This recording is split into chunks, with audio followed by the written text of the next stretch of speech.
In 5 minutes, the polls close across most of Texas, but voters are going to be casting ballots for a while longer tonight. There's a live look from HD Chopper 8 showing people still in line in the Collin County Courthouse up in McKinney. Good evening and welcome to WFAA's special election night coverage of Super Tuesday. We'll bring you results throughout the evening here on Facebook, our YouTube channel, and at WFAA.com. And we want to hear from you tonight as well. We have a team of people answering your questions, your comments, your concerns that you are sharing with us. To talk to us, comment inside this stream here, or you can tweet us using the hashtag #VoteTexas. Tonight, we have reporters all across the state on the big races, and periodically we're going to break away from this live stream to update our broadcast audiences, so bear with us as we do that. But first, let's get a lay of the land of what all we are doing tonight. And already, just a few minutes before polls close in Texas, we're already seeing some results from the East Coast, where some of the other 14 states in Super Tuesday have already started calling races over there. They have. A big night for Joe Biden early on. Yes, the night is underway. Texas is going to have its turn here in just a couple of minutes. We'll be getting those early totals in, Jason. But as you see, we're already getting some coloring in on the map tonight. Vermont has already been called. This is no shocker at all for Senator Bernie Sanders. That is, of course, his home state. Virginia has been called for Vice President Joe Biden, and so has North Carolina. Now, this North Carolina at this point is just a projection. I don't think they actually have any of the vote in there just yet, but what they're going on there is the exit polling coming out of that. Actually, they do have some now being reported there, 35% to 23% for Bernie Sanders. Interesting thing is here, as we look at the projections, when we scroll over these different states here, you're going to see numbers pop up that show Sanders a 28-point margin. We go down to Virginia, Joe Biden 32-point margin, North Carolina an 11-point margin. At least in Virginia anyway, Joe Biden is way outperforming what we have been seeing in the polling. We've been seeing polls saying that he would do less than that in Virginia by 20 or by 15 points. We're looking at a 30-point spread that they're projecting here early on. So he's outperforming that already. Bernie Sanders, on the other hand, in Vermont there, in his home state, pulling less of the vote than they thought he was going to pull tonight in the most recent polling. So kind of an interesting dynamic right out of the gates, as you know, Jason, because you were out there. Joe Biden picking up a lot of momentum here in Dallas last night with these other candidates endorsing. Yeah, the past 24 hours have been huge for Biden. You know, arguably going into this, Bernie Sanders is probably the front runner. After tonight, who knows what's going to happen with the race. But let's take a closer look here at Vermont. Jason was talking about Bernie Sanders leading here, 52% of the vote. This is only with 9% reporting. Joe Biden with 23%. Again, now that's not a big haul, even if he does get that. We're talking about 16 delegates there. We have more than 1,300 delegates up for grabs tonight. So Vermont, any of these candidates are going to put anything in their pocket that they can tonight. But we're talking about 13 delegates, or 16 delegates are there. Virginia is a huge prize. That's 99 delegates. So that is substantial if Joe Biden can actually pull that off tonight. And again, it's projected that he will. North Carolina, 110 delegates. So that's rich as well. This would be a big haul for Joe Biden to start the night off. If Biden can start with those two definitely here. This is the Virginia returns here. This is 60% reporting. Keep in mind the polls closed there an hour ago. Joe Biden 55%, Bernie Sanders 23%. Those are huge numbers here. As you said, if he can maintain that, if he can sustain this, in the states where he did well, just in South Carolina last weekend, then this could be a huge night and could change the whole makeup of the race. We should also note here that Alabama's a little bit slow with us right now because their polls closed earlier tonight at the same time that some of these others did at 6 o'clock our time. We still haven't seen anything pop up there in Alabama. Don't know what's happening as far as that goes. That would be another 52 delegates.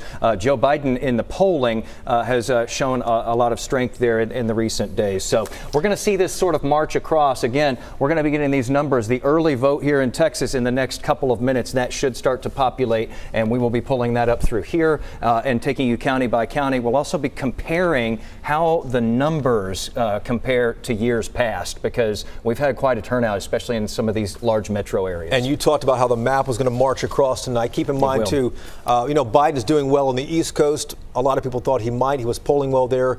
Bernie Sanders is projected to probably win California, even though we're a little ways from that. The question is, how wide is that spread going to be? Yeah, you actually sent this over to me earlier today, and this is really interesting. Look at this California Democratic primary. Right now, Real Clear Politics puts together all of these different polls. They're favoring Sanders by about 7 points. Let's just go back to yesterday here. Sanders was favored in California by 19 points. A 12-point difference just in one day. And what happened 24 hours ago right here in Dallas? A lot.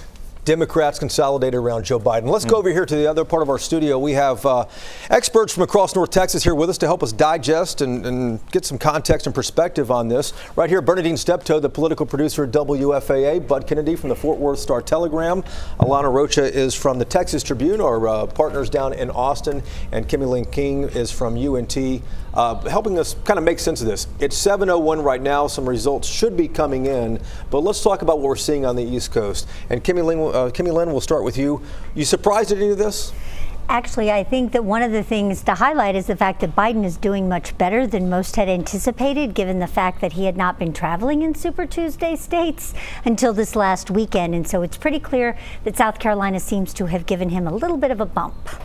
How much of last night really played into this, do you think, Alana, with Klobuchar and with Buttigieg coming out saying we're going to support Joe Biden? I think you have that coalition, getting behind him. You had a lot of people, we've reported at the Texas Tribune, that were waiting to see how South Carolina played out, to wait, seeing how fluid this field is, to wait to cast their ballots till today. So I'm really interested to see what the voting totals look like for turnout on this election day. And Bud Kennedy pointed out something before we got going here. Don't let the early results fool you. Why not, Bud? Oh, Jason, the early result, first of all, people had voting for 2 weeks before you had this Democratic coalition. You had and then you have this ballot that has all the people who dropped out. People are voting for Castro. I mean, you have this long ballot of names. So we won't be watching early voting. We'll be watching election day on how that turns, whether Joe Biden picks that up. And in the time we were talking to Bud there, Bernadine, the Associated Press called Alabama for Joe Biden as well. Is this the restart of his campaign, the changing of the race tonight? I think it's a continuation of his campaign. But remember, he always said that he would do well in the South, and he is. So his projections are coming true. And I somewhat agree with Bud when he talks about early voting, but keep in mind that these people were voting long before everything happened in South Carolina and happened last night. So this could be even better news for Biden, because he's winning the early voting in these states, and he didn't even have all of this boost last when they started voting. That's a good point. Let's talk about that too, Alana and Kimmy Lynn, because voters could see Amy Klobuchar, could see Pete Buttigieg, could see these other candidates who are not, in the race anymore, but they were on the ballot. I think it's all come down to electability, right? We saw Mike Rawlings out here endorse Biden when the two Texans were still in the race, being O'Rourke and Castro. So I think that they see Biden as the best bet to, a never Trump or to oust Trump from office. Kimmy Lynn, if you're on the Bernie Sanders campaign tonight, you're just saying, hey, just wait to California. What are you saying? Yeah, you're saying keep an eye on things as we move across the country. We move away from some of those deep southern states. Don't forget that Sanders has played well to a certain East Coast kind of liberal. So you're going to watch as we move across. I tell you, Texas is really the state to watch tonight in many ways, because Sanders was up by such a large percentage that no one would have ever anticipated in 2016. Some of that's been cut into by Biden even just as recently within the last 2-3 days of polls. Wow. We're going to spend a lot of time on this side of the studio tonight. I want to go to Jason Wheeler, though, with some of the early vote totals here for Texas. Yeah, and while we get into those early vote totals, Jason, can you tap the brain trust over there? I don't know the answer to this. If we still have people who are standing in line at these polling centers, which we do, especially in Collin County, will the state release those early voting totals and show which candidates are getting that early vote, or will they wait until everybody is in? They usually do, I believe, but is that the case? Yeah, we get all the results. Yeah, they usually do at the top of the hour release the early vote results. All right, well, what's taking so long then? Because we're a couple of minutes in here. We're ready to get this figured out as to who those votes have been going to. Let's get to the early vote numbers. We do know that right now. We don't know who's gotten all of these votes, but we know how many of them have been cast. You can see it broken down here on your screen right in front of me. We've got Republicans there, we've got Democrats there, and you can see neck and neck. We've had more than 2 million votes cast, 2,086,780 votes. That is just during early voting. That has nothing to do with the turnout that we have had here in Texas today. A lot of ballots have been counted. Question is, who got them? We should be finding that out here in the next couple of minutes. Let's go over here for a little bit of perspective, though, while we're waiting still for that map to start populating to figure out where this is all going. This is just looking at the top 15 most populous counties in the state, because that's how the state breaks these things down, and it gives us a good comparison. I'm going to tell you right off the bat, ignore what you see over here on the very right. This is 2008. That was a crazy year. You'll remember we had Hillary Clinton taking on Barack Obama in the primary there. We saw numbers like we just haven't seen here in Texas. So even if we get rid of that outlier right there, look at 2012. You see here we have a trend. Republicans far outvoting Democrats by more than 100,000, 200,000 or so. 2016, that tightened just a little bit. Look at what we're seeing here in 2020 now, though. If we look at just these top 15 counties, which account for a huge part of the vote in Texas, Democrats just surging well past what we've seen with the Republican turnout today. This is something that Democrats have been looking for, especially in certain areas. The firewall, we always talk about it. Tarrant, Collin, and Denton counties, those have traditionally been ruby red, very Republican. You can see here, if we look back to 2012, there was a big disparity. 2016, big disparity. 2020, look at this, almost on par, the number of votes being cast between Democrats and Republicans. Denton still has a little way to go to make that up. Going to check this now to see if we can refresh it and get into those counties. Jason, I'm going to toss it back over to you while we're looking at that. All right, Jason, we do have some vote totals in right now, the early vote totals. Let's go ahead and take a look at some of these numbers. This is the Dallas County early vote for U.S. president here.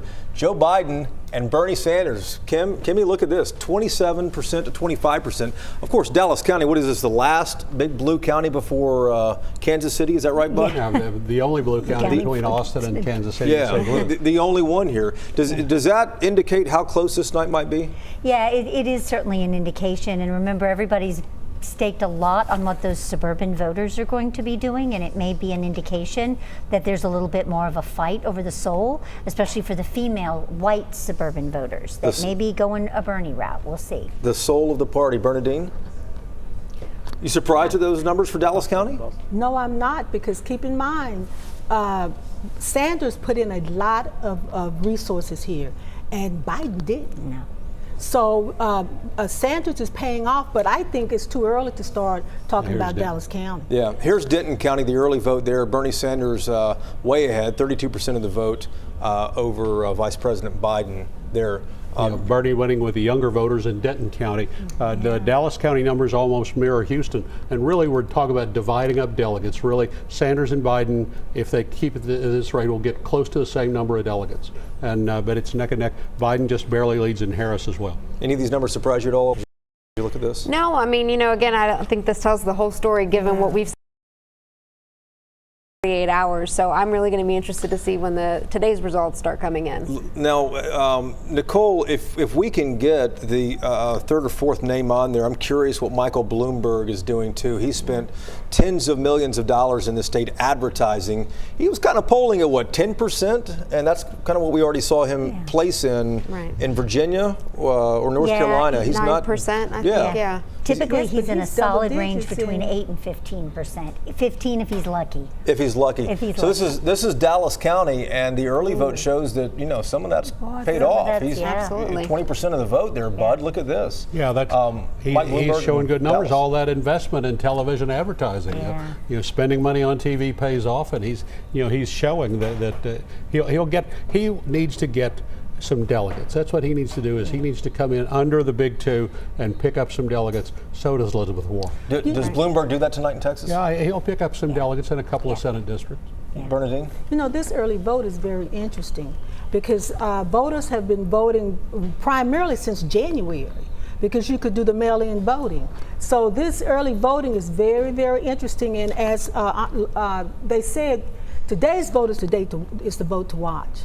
Yeah, and explain that again, Alana, for people who aren't sure about that. Why today matters probably a little more than the early vote over the last 2 or 3 weeks. Well, what we saw happen in South Carolina on Saturday, that Joe Biden said he would win big there, and he won big, and that showed some of his opponents that maybe they didn't have a path forward, that being Amy Klobuchar and Pete Buttigieg, and they all coalesced here in Dallas last night and show of force, the so-called establishment rallying behind him, and it seemed to make a difference as far as what we've seen happen on the East Coast already. If tonight is indeed a close night for Bernie and for Biden, that just sets up a pretty big showdown, I'm thinking. And next Tuesday, when the next round of states is what, Michigan and Florida are the two big gets then. So this could be a knife fight between them, huh, Bud? Well, what really has to happen is that Biden has to have enough success to raise money.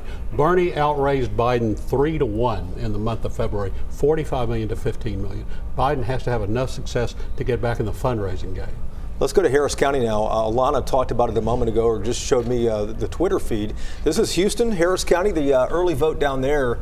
And look at that. It's tied 26 and 26%. And again, and Michael Bloomberg. Not far behind. Bloomberg's close. It looks like that financial investment paid off. And if I can also put a plug in here, that especially with early voters who may be taking more of a moderate stance, what you may be seeing here is some sort of combination of the fact that Biden can't necessarily win it outright, but that the two together, Bloomberg and Biden, stand for the moderate middle of the Democratic Party, and so they may actually be dividing the early vote in some ways, which is, once again, in case we haven't said it enough, tonight matters. Tonight matters. And exactly. It's a question I asked the Vice President last night. Is Mike Bloomberg spoiling Biden's candidacy in Texas?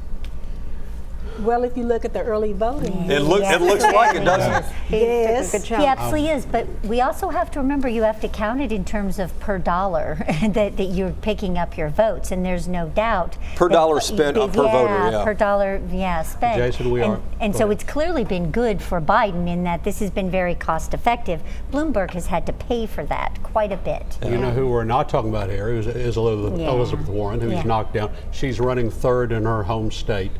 She's not obviously on the chart in these urban counties in Texas. She'll do better in Travis County. But I think it's going to be a bad night for Elizabeth Warren. It is. She has a lot of support in Travis County. I see following a lot of my friends on Twitter, and they all are talking about how they voted for her today. And I think it's telling also, Alana, that Elizabeth Warren is not in a Super Tuesday state tonight.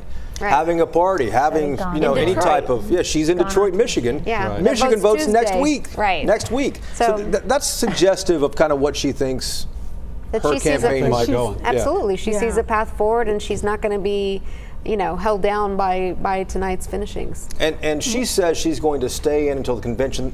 I get it. They all say that. Yeah. But what's realistic? Does she have, if she doesn't perform well tonight, does Elizabeth Warren have another couple of weeks in her? This is worse than expected. I mean, she had hoped to be the one who was there when Bernie faltered. Bernie doesn't appear to be faltering. And so, the question is whether she goes on. Yeah. Bernadine? And obviously she doesn't think that she's going to do well in Super Tuesday, and that's very telling. She's out of the states. So, but she does have a lot of money. Now she has money, so that could carry her on a lot longer, but I do not see going to the convention.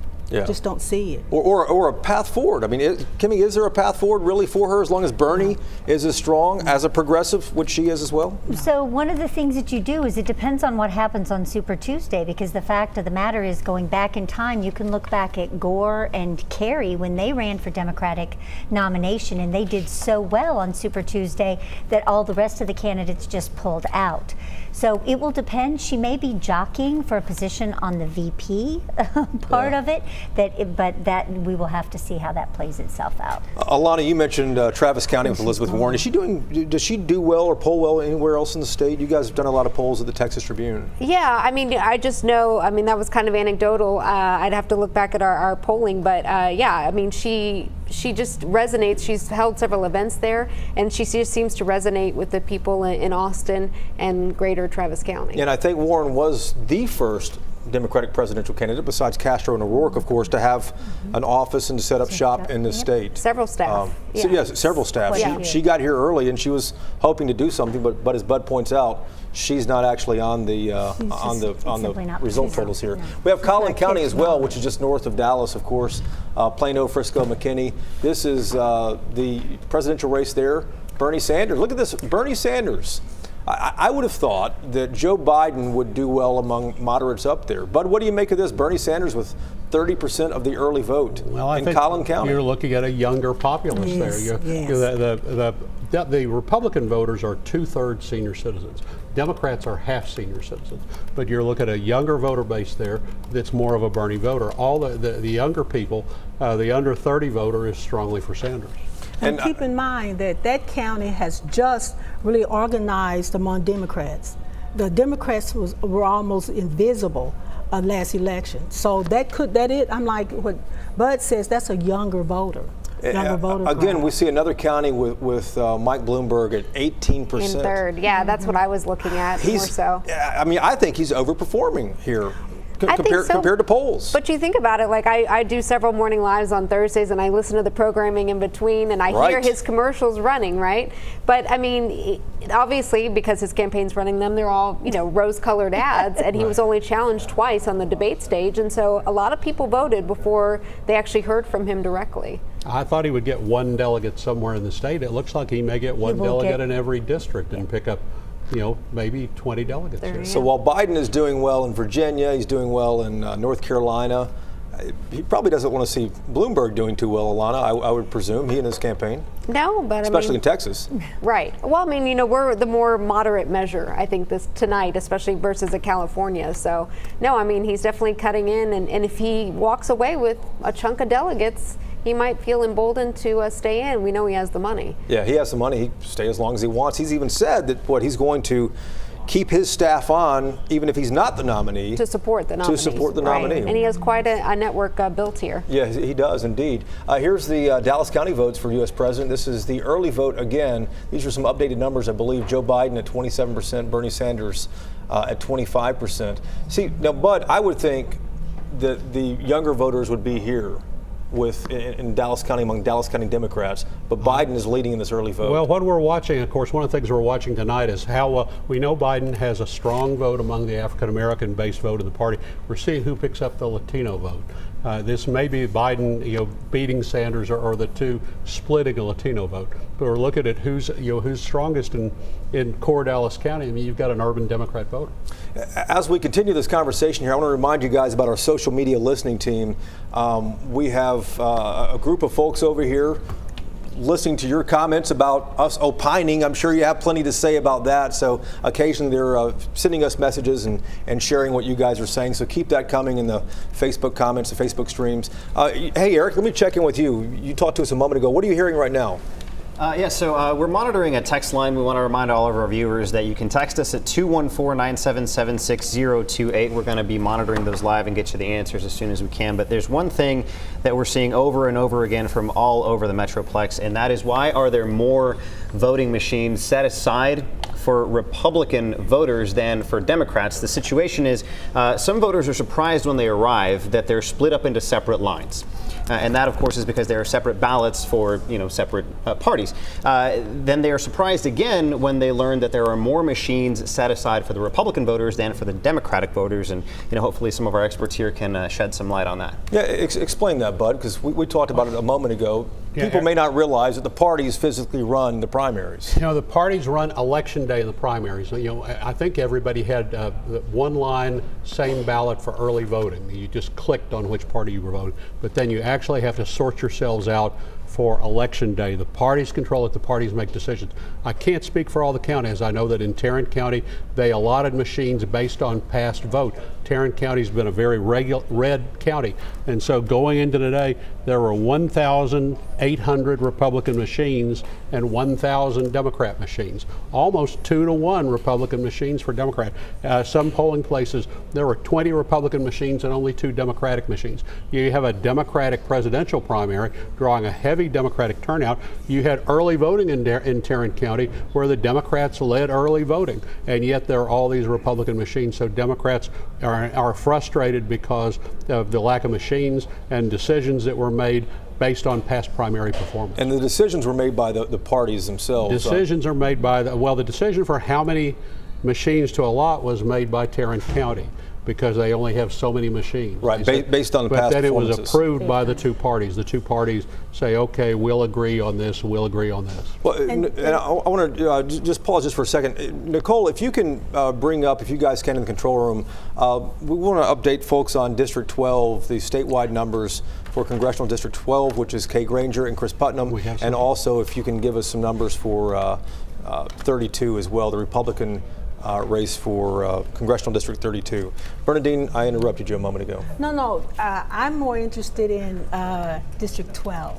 But I did want to just add that this is the first election where we're using those voter centers, where voters can vote anywhere, and that's in Tarrant County as well. You don't have to go to a specific precinct. You can go to any area, regardless of what your driver's license says. That's part of the problem. If it's a box that's historically Republican, but now Democrats are voting there because that's where they work. They're going to stand in line. That's throwing everything off. Yeah, and Nicole, one more race I meant to mention. I want to talk to Alana about now, which is, of course, the biggest statewide race that you guys have covered the heck out of at the Texas Tribune, and that's the Democratic race for U.S. Senate. Yes. MJ Hager was going in the front runner. Yes. You're parsing through some results here. Have you seen how she's performing yet? I haven't seen the numbers yet. I'm trying to keep tabs on Twitter because I'm not seeing an As she's update. looking at this, just to remind our viewers, 12 candidates running for this, and the Democrats looked at what happened with Beto O'Rourke 2 years ago and what happened with Ted Cruz and thought, wow, we have a shot at John Cornyn. Right. Everyone gets in the race.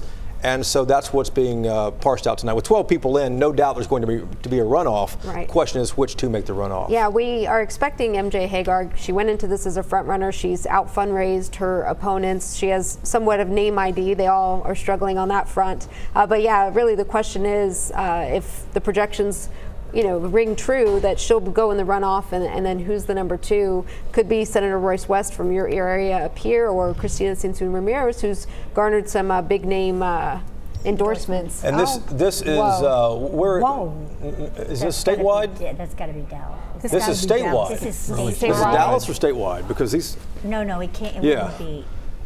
Yeah, we'll fix that. It says, we have Amanda as the incumbent also too. Yeah. So we'll get that one fixed. But that kind of threw us all off here. I tell you what, wherever that's you an are. upset, people. Hold with us on that, Royce. Folks are talking about who's going to be in the runoff for this one. As we mentioned at the very top of this stream about 25 or 30 minutes ago, we're going to have to pause every so often so we can update our broadcast audience. We're going to do that right now, but the cameras aren't turning off, the microphones aren't turning off, so you can still watch kind of behind the scenes what happens here. So stick with us. Chris and Izzy are going to update the Channel 8 viewing audience in just a moment.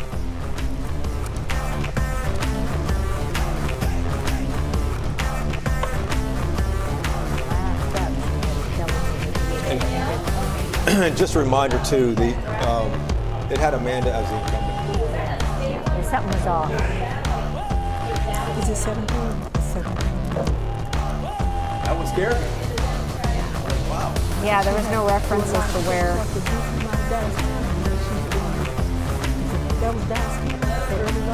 I don't. It had. We don't know. Something was off about it because it had Yeah, you have me.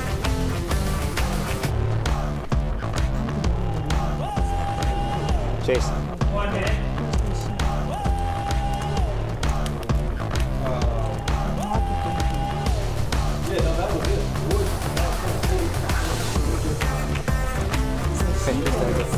For the next one, Jay Wallace here will have an update. Yeah, we have some questions for you. Is everyone on this? Yes. Yeah. We're all mics.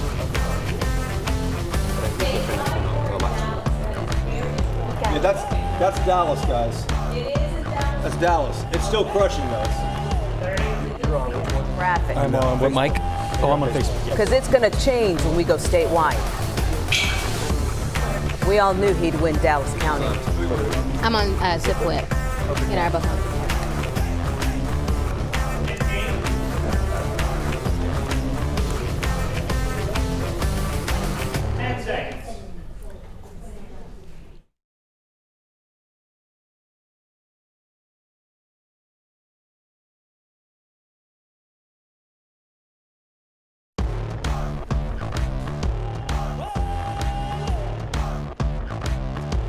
Thank you for joining WFAA special coverage of Super Tuesday. It is a big night for the state of Texas. Yeah, here's a live look in Collin County now, where people have been standing in line waiting to vote. They have finally gotten inside that building. Remember, Collin County, one of the fastest growing counties in the country, and it was felt in this primary. We're hearing reports at some locations where people had to wait in line for more than 2 hours earlier today.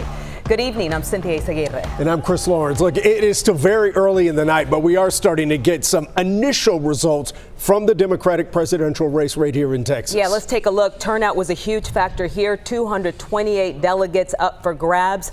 And of course, we're the second most of all Super Tuesday states behind California. And here you see Bernie Sanders leading the pack right now on top with 27% of the vote. He was the favorite headed into this Super Tuesday. He was hoping for a big turnout among young and Latino voters. It was a core part of his coalition here, and we'll see what continues to happen. These are early numbers, Chris. Yeah, very early, but let's get to Jason Wheeler. He's gonna dive into some of these numbers a little bit and try to make sense of them for us. Yeah, we can break it down right now. The most populous county of all there, Harris County, polling for Joe Biden at this point. Now he is just edging out Bernie Sanders there, but all of this is with very little of the vote counted so far. Statewide, you see Bernie Sanders here leading everyone. Senator Elizabeth Warren in second place. Joe Biden popping in at third place there. The curiosity that we have tonight is how much of this will change once we start counting that vote that happened today on Election Day,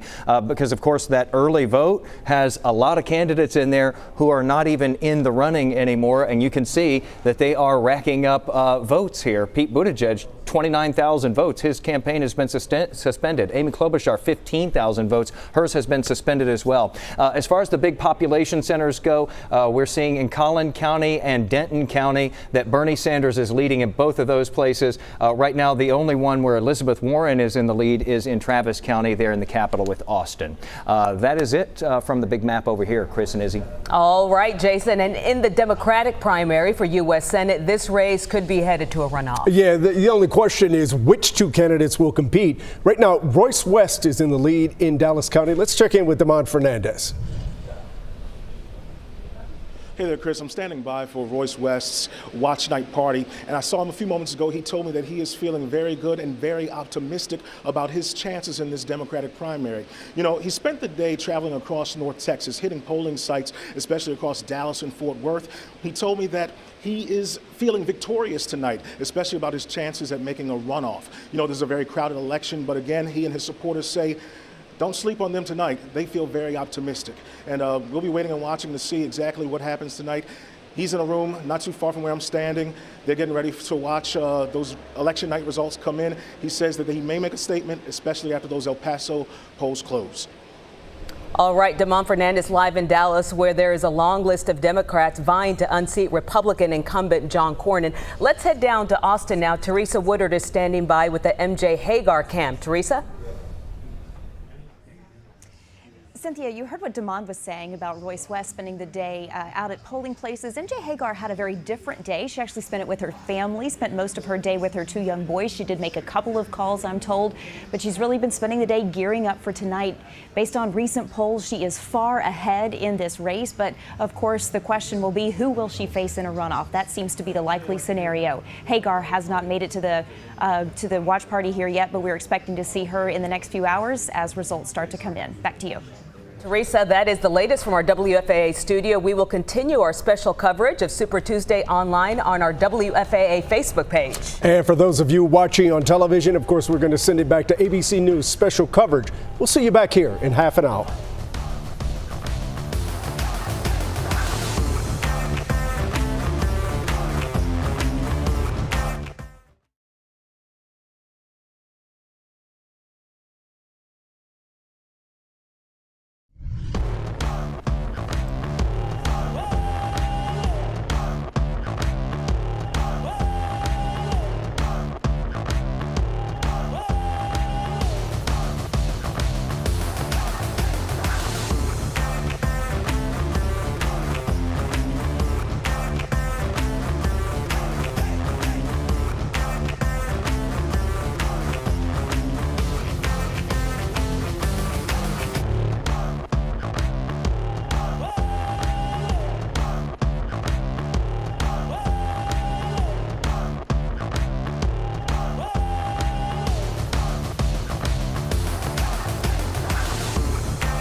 All right, so we have done some musical chairs here in that brief broadcast break. We have now on the left here, my left, Jason Villalba, former state rep. Alana Rocha is still with us. Kimmy King from UNT has moved over here to this side of the table. And of course, Domingo Garcia, the national president of LULAC, is with us too. So let's start with the Senate race and some numbers that we have just gotten updated there from the last few minutes.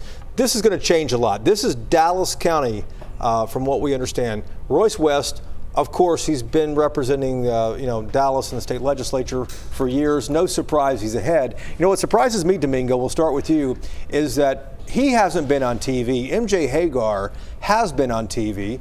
I figured she would do a little better here, but I understand there's a field of 12 that are on the ballot. Well, this is Royce's state representative district. He's well known. He's basically the kingmaker of Democratic politics in North Texas, and the strength he's showing shows he has a strong ground game, even though he wasn't on the airwaves. And Kimmy, there are 12 people in here. Amanda Edwards, the former councilwoman from Houston, the at-large councilwoman down there, she's at 9%. Chris Bell hasn't really shown up on this. He hasn't spent a lot of time up here. And who else? There was another one. Christina Tzintzun Ramirez, who Alana and I have talked about a million times. Yeah. And Christina has been up here a handful of times, but hasn't spent a lot of time up here. Do those numbers surprise you? Perhaps, but you also have to remember that things are really volatile, especially because you're in an urban area that is dominated by someone who is considered to be a kingmaker. That always makes a huge difference.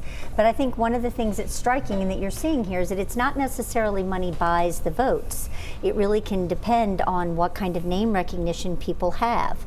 So we'll see. And MJ Hagar was endorsed by the the feds, not the feds, but the DNCC, endorsed early on in the primary, which is kind of unprecedented in a race like this. Right, and she says it's the only endorsement, measured by viability or on viability. But I don't know how much that resonates with voters. Looking at that, it's another endorsement from, a big organization. The establishment. Right. It is that indeed. But we've talked about, too, Alana, in the past couple of days, how it doesn't seem like any of these candidates have really broken out of their metro areas. Royce is popular in Dallas. Christina's popular down in Austin. Houston has Chris Bell and Amanda Edwards. MJ Hagar in Central Texas, perhaps. As well. No one's really kind of caught fire anywhere else in the state. I think that's what this primary process is about. The top two who catch fire somewhat emerge, and then they duke it out for a May 26th runoff. And that's what we're waiting for. Jason, I want to talk to you about the next results that are popping up here. Yeah. This is District 24. The results, I believe this is the Republican results. Indeed so. Beth Van Dyne, the former mayor of Irving, she worked for the Trump administration as well. Wow, 74%. Overwhelming support. Beth Van Dyne is a well-known commodity all over Dallas. She was the mayor of Irving, was considered very well regarded among the people of Irving. She was endorsed by Trump in the final quarter of the race, and so it was clear that she had the support of the conservatives in that race. We're watching it and seeing what she's been able to do so far, and it's pretty impressive, that number. And of course, she was kind of the favorite in the race, but there were still 5 or 6 people, and a lot of folks didn't know if that was going to go into a runoff. Well, again, I think her name recognition helped her in the beginning. She also was fully funded. In a race like that, where you're splitting all of those different votes, having resources really does make a difference. I know that her cards were out. She had a TV commercial. Her social media presence was very strong, and I think because of those elements combined with her past history in Irving, she just showed up really strongly today, and there will not be a runoff in that race. We already have Mike Bloomberg speaking. He's in West Palm Beach. I believe he's going to end up the night in California. It's going to be a tight night, but let's listen in here for a moment. And together we're going to get it done. Now, we all know Trump's strategy: attack Democrats, make their plans look unrealistic, unaffordable, and undoable. That won't work against us. Our plans are sensible, workable, and achievable, and we have the record and the resources to defeat Trump in swing states the Democrats lost in 2016, like Florida. I know we can do it, and you know who else knows it? Donald Trump. And that's why he keeps attacking us on Twitter. Today, he sent a tweet out urging people not to vote. So there you have it, an upbeat Michael Bloomberg. Why. Speaking in West Palm Beach, Cecilia Vega is there with them. As I said, Cecilia, he is upbeat right now. Pass the citizenship and finally fixing our broken immigration system. And getting it done means protecting a woman's right to choose.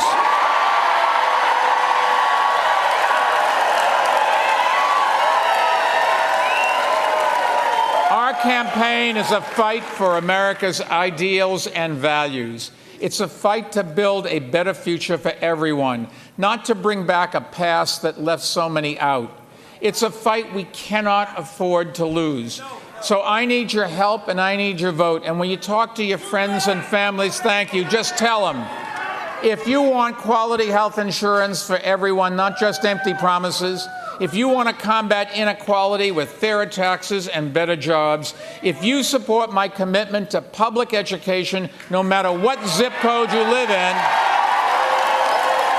if you share my belief for opportunity for all and not just for a few, if you are ready to protect and defend the Constitution of the United States of America, and if you are ready to clean out the Oval Office and get things done, then welcome to Bloomberg 2020. Thank you.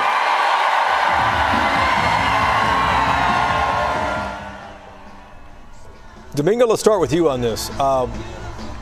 We saw the results nationally, and we saw here in the state, and Mike Bloomberg is what, at 18, 20, 22%. He's overperforming if you consider, the polls. What do you think? Well, when you spend $500 million, and you saturate. Point taken. I mean, it's hard to, you're going to get your message across. But the fact that he didn't have a stronger ground game, and that he's behind candidates who spent significantly less in terms of Elizabeth Warren, Bernie Sanders, and Biden, who I think only spent like $1 million here at the end, shows that money cannot always buy you the election, and it can't buy you love either. Kimmy, though, I mean, I've got to think that the Bloomberg campaign's feeling pretty good, just based on what we heard there in West Palm. I can't imagine he's going anywhere anytime soon. Yeah, and certainly one of the concerns is that how much it actually cost him to get there. I mean, if you sort of look back at what President Trump spent on Super Tuesday, for example, it was 76 cents a vote, whereas Bernie and Hillary were spending somewhere a little north of $2 a vote. Once this breakdown is going to be done on what he spent in Texas, it's going to be a pretty pricey race. It'll be a huge number, right, Alana? Yeah, absolutely. I mean, but looking at this, I mean, I was just surprised. I kept comparing Biden and Sanders, not realizing that Bloomberg was second. Still in it. 36%, well, 37% for Biden, according to the Secretary of State's office, to about 22% for Bloomberg. And then Sanders is down around 18%. So, I mean, it just says a lot on how much he blanketed the airwaves and our mailboxes with several mailers. Well, several, yeah. I got quite a few. Jason, we're talking outside your lane here, though, but this is a race you're watching. I'm watching it, and I think this might be an indicator for what we might see later on in California, right? If Texas has a significant Latino population, and if Texas has shown the ability to go towards somebody other than Sanders, who has historically done very well with Latinos in Texas, does that mean that around the rest of the country, particularly in the West, in Nevada, where you have not Nevada, but in Colorado and in California, where you have significantly high Latino populations, will they also abandon Sanders and go for Biden like we're seeing tonight in Texas? I mean, that is a marked difference from what the polls told us. We thought it was neck and neck going into the night. In fact, some polls said that Sanders was up, and here we are looking at really a runaway for Biden in these early numbers. Yeah, of course, these numbers will change, but yeah, it is surprising to consider what the polls suggested. Let me point something else out, though, right? In the early voting, which is what we're looking at, remember Amy Klobuchar and Pete Buttigieg were also in the race. So those numbers for Biden should have been suppressed. And yet we're seeing that the early voting numbers showed that they were not suppressed. In fact, they were quite inflated. He was strong even before election night. I'm curious, though, what folks are saying online about this. We're asking you guys to comment on our Facebook stream. Text us. We'll give you the number again in a moment for our texting device, the new device we have. And on Facebook, too. Let's start at the very end. Lourdes, tell us what you're monitoring and tell us what people are saying. So I'm monitoring Twitter, and what I'm primarily seeing is a lot of different organizations, people telling telling the voters to not leave the polls, even if they've been waiting in line for 2 hours. If they were there by 7 o'clock, they still have the opportunity to vote. And so that's the big thing that I've seen on social media for Twitter. Good, and to remind folks too, they can always reach us on Twitter using the @WFAA or the hashtag Vote Texas, and Lourdes will be watching those as they come in. Eric, let's check in with you as well. So I'm monitoring our text line, WFAA text line. We want to invite all of our viewers. You can text us at 214-977-6028. We're going to be monitoring that line live. It's not automated. We will respond to your questions as best we can. At this hour, most of what we're seeing is just photographs of the long lines and people starting to get excited to see these results. Yeah. All right, Jay. Yeah, well, we had mostly commentary more so than questions so far on Facebook. A lot of Bernie Sanders, a lot of Joe Biden, but also people asking questions about Mike Bloomberg's approach to the race, not just the money, but the time. And is his late entry more so helping him or hurting him? That's one of the questions that was posed earlier tonight. You use the word commentary. That's a very colorful way to describe what I'm sure you're seeing over there. Julia, tell us what you're watching as well, too. Yes, pretty much passing through what everybody else is doing up here, but I'm mainly on our text line. Like Eric told you guys, our number is 214-977-6028. Ask us any questions. We'll look it up for you. We'll find out for you. We'll toss it over to our experts there. But yeah, a lot of people chiming in about the lines. Some people getting out of the lines well past 7 o'clock. But glad that they voted today and waiting to tune in to see how it's going to turn out. All right, good deal. Thanks, guys. We'll be checking in with you guys periodically here, too. We just got an update about the third big race we're watching, which is the Republican race for District 12. This is Kay Granger, the incumbent Congresswoman, who is the only woman Republican in Congress, and Chris Putnam as well. And so the results there are delayed because of software issues out there, which is surprising to hear. You're laughing, Kimmy. Yeah, well, it's been kind of the story of the election process this year that technical glitches are one of the things that really frustrate a lot of people. And yet at the same point, especially in that 12 race, that is the race to watch. I mean, that really is the race. It will be one that gets national attention. If Putnam pulls this off, it will be a stunning upset. And the Texas Tribune has covered the heck out of this race as well, Alana.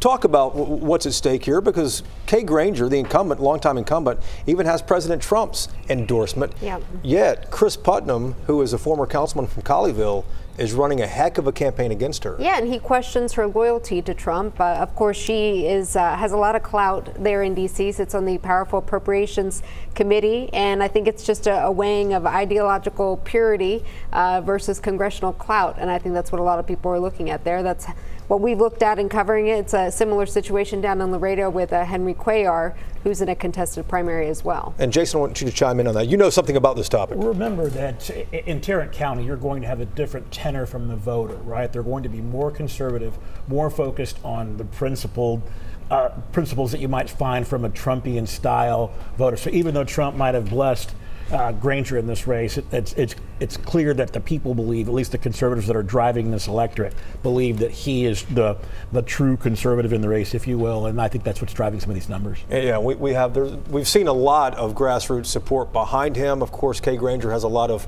established support she's had for years and years. Let's check in with Jason Wheeler on the touchscreen. Jason, can you tell us what you're seeing statewide? Yeah, so we're looking at the statewide race right now for the Democratic nomination for president. You see here Bernie Sanders still with a pretty decent lead here of about 7 points over Joe Biden, who has now crept into second place. Elizabeth Warren coming in third. Michael Bloomberg charting at fourth. And then you see some people who have dropped out. And then you see Tulsi Gabbard, who is actually still on the ballot. She hasn't actually picked up any, she hasn't taken the lead in any of these counties that we're looking at just yet. But the other four are sort of battling it out. In the big population centers, Joe Biden in Dallas County eking out a little bit of a lead here. This is with very little of the vote counted, though. Harris County, same thing. That is neck and neck with Bernie Sanders there, but Joe Biden in the lead, at least for now anyway. Looking at some of our other big counties here in North Texas, Bernie Sanders doing well in Collin County in the very early going. I want to point out that a lot of these, this is just early vote that we're looking at here, and it's only a portion of that early vote. Same thing in Denton County, though, where he has taken a decently substantial lead straight out of the gates here. The one standout here, the biggest county that went for Bernie Sanders when he took on Hillary Clinton for the nomination in 2016 was Travis County. Tonight it is trending for Elizabeth Warren in a big way straight out of the gates with 44% to 28% lead over Bernie Sanders there. That's a pretty substantial development. We don't have anything coming in from Bexar County just yet, where San Antonio is located, and I'm watching the valley down here a lot. You can see some purple starting to fill in here.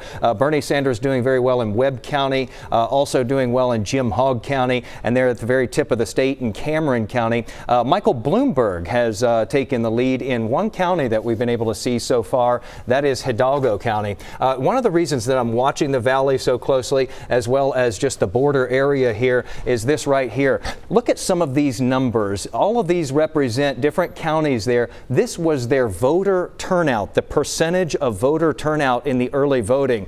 Statewide, we saw like 5% or so in most of the counties around Texas. We're talking about like Zapata County there, 41% of people voting in early voting. Kennedy County, 32%. Up here in Culberson County, 28%. It's going to be interesting to see which way this goes. We have a lot of Hispanic voters down in this section and down here along the border. It'll be interesting to see who spoke to those voters. In recent polling, we have been seeing, this is from the DMN and the University of Texas at Tyler, Sanders really pulling ahead with the Hispanic vote in recent polls. Bloomberg coming in right behind him. Biden coming in behind both of them. There's another poll that shows sort of the same thing. Sanders taking a commanding lead among Texas Hispanic Democratic voters, according to the University of Houston and Univision. So we're trying to see if that in fact does play out as we head down. You can see Bloomberg starting to make his presence known in some of these counties here in Central and West Texas here. Uvalde County, Hutchinson County, and Mitchell County. But again, the story right now anyway, Bernie Sanders up by about, 6% now. So Joe Biden tightening that just a little bit. It'll be interesting to see when we finally start getting some of that vote that is from today. Again, this is all just the early vote right now, and we're not even seeing all of the early vote. This is just a portion of the early vote, and this is before Joe Biden picked up some substantial momentum in South Carolina, and before he picked up all of those endorsements yesterday here in Dallas. One other thing I want to show you here, let's take a look at the national map. This is where we stand right now, and this has been called here. This is Vermont. It's obviously been called for Bernie Sanders. That is his home state. Not a surprise there. Virginia, North Carolina, and Alabama have now been called in favor of Joe Biden. That's 52 delegates there, 110 there, and 99 in Virginia. Bernie Sanders would stand to pick up 16 there in Vermont. You can see the total starting to come in Maine, where I believe if I hover over this, it'll give me a little bit of an idea. In Maine, Joe Biden with a tiny lead with 4% of the precincts reporting there. Tennessee, you can see Bernie Sanders straight out of the gates in the very early going with a bit of a lead. And then in Oklahoma, Joe Biden leading by 8 points. That's with 20% of the precincts reporting. So Joe Biden doing very well there in Oklahoma. And that may be a surprise for Elizabeth Warren, of course. And then in Arkansas, Joe Biden also leading by 8 points. We're going to keep on watching this, Jason. Get it back over to you for now. Yeah, Jason, we just understood that Kay Granger is speaking right now. Let's go straight to that and hear the Congresswoman who is in a tight race for re-election. Right now, for Tarrant County, I'm at 85-70. My opponent's at 56-27.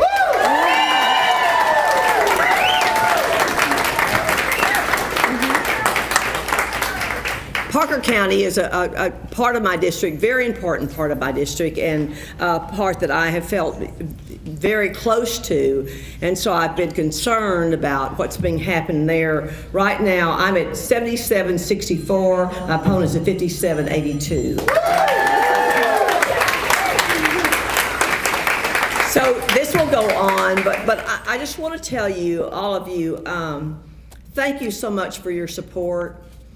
You know, when this happened, it took me by surprise because it was someone that I didn't know, and I try to stay very close to my districts.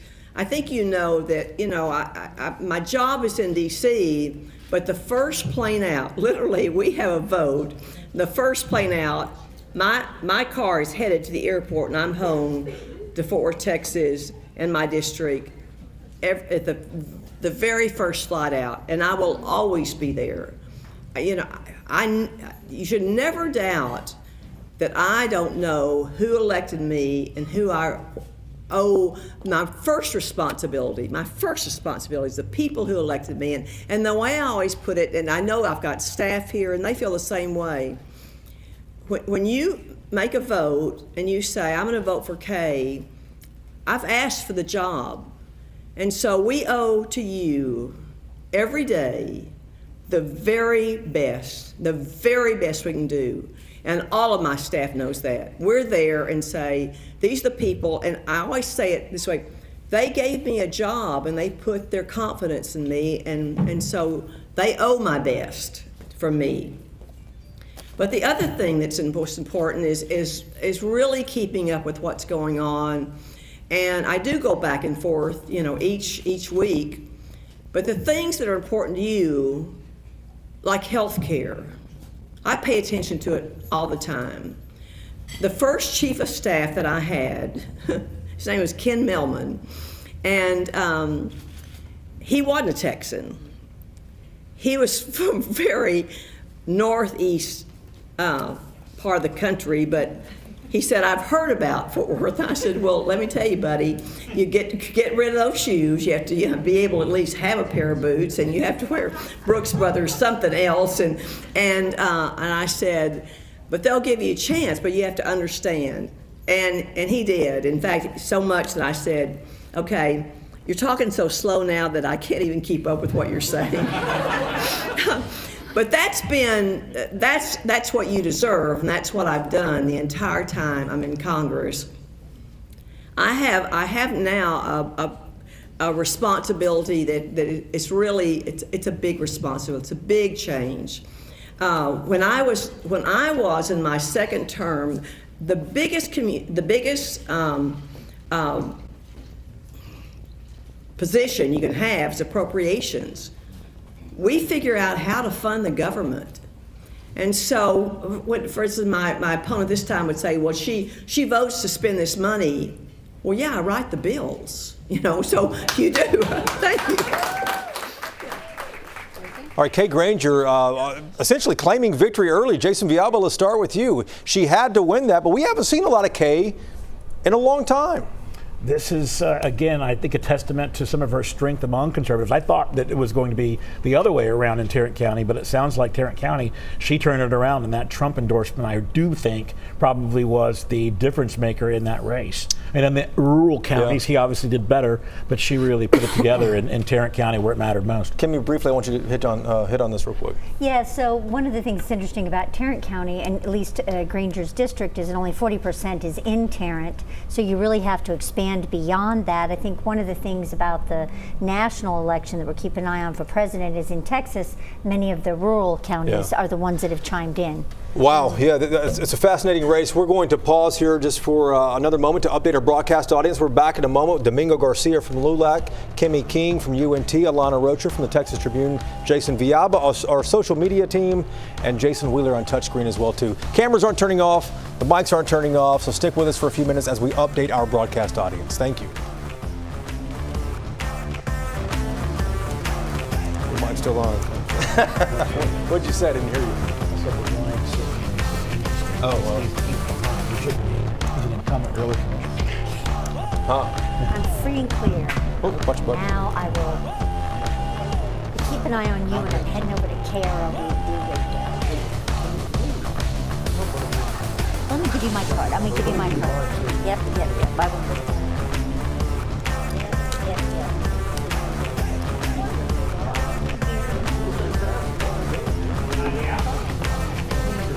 Yeah, I'm gonna go grab it. I'll bring it back. Yeah, and listen, you gotta bring it back up. Let's get you to come talk, okay? I think I had to come up to UNT. All modern. I know. This chair that's broken keeps dropping. Okay, where'd my cord go? Where'd my plug and cord? This one's weird. So Ramirez is 12. Hager's fallen a little. Yeah, 13. I don't know. This isn't. I wish I got my. I'm gonna go get my mouse, I think, or something. But Wait, see, because it goes like this. 14, Mama Garcia. Annie. Y'all talked about McConnell and Collins. So Hagar, then Garcia, Not Collins was and then. the very first vote she had like 51%. Okay. Are we going to be on? Okay. Okay. Watch that on the cab, yeah. Yeah. Just making sure I'm Almost not all of my tethered. chair. Yeah.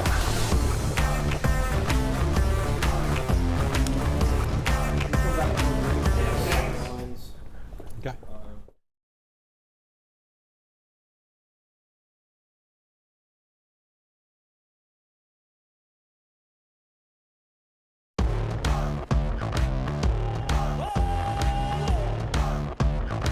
It is a big night across Texas, and we are dedicating our entire studio of experts to bring you the numbers as they come in. Thank you for watching our special coverage of Super Tuesday. We want to welcome our WFAA television viewers and our digital audience as well. I'm Cynthia Seguirre. And I'm Chris Lawrence. Look, it is still early, but we're starting to get our first look at who Texans voted for in the presidential primary. Let's take a look at those numbers right now. Again, you can see with just about 20% of the people reporting, Bernie Sanders has opened up an early lead. Sanders in at about 27%, Joe Biden at 21%, Elizabeth Warren there at 19%. I think now the latest numbers show Michael Bloomberg may have surpassed her. But again, Bernie Sanders leading Texas at this point. And, you know, Jason Wheeler's been breaking down the numbers for us. Jason, what are we seeing from North Texas counties? Yeah, you called it there, Chris, by the way. Michael Bloomberg has moved into third place behind Bernie Sanders and Joe Biden. What we're seeing in Dallas County right now here, it's neck and neck, but Joe Biden is hanging on to about a 2% lead in Dallas County. Let's go down to Harris County. This is a big, humongous chunk of voters there, and you can see it is neck and neck right now between Joe Biden and Bernie Sanders. Let's bring it back up here to North Texas. If we look at Denton County, you see Bernie Sanders just jumping ahead. Same thing in Collin and Tarrant counties. Cynthia, Chris. All right, Jason Wheeler, and that is just a glimpse of the coverage we're providing for you right now. Yeah, again, it's interesting. You look at all those votes that were cast for Amy Klobuchar, for Tom Steyer to a lesser extent, but Pete Buttigieg as well, and you wonder where they might have gone. For complete analysis and real-time results in Texas, we invite you to watch live coverage on our WFAA Facebook page. ABC News special coverage continues here on WFAA.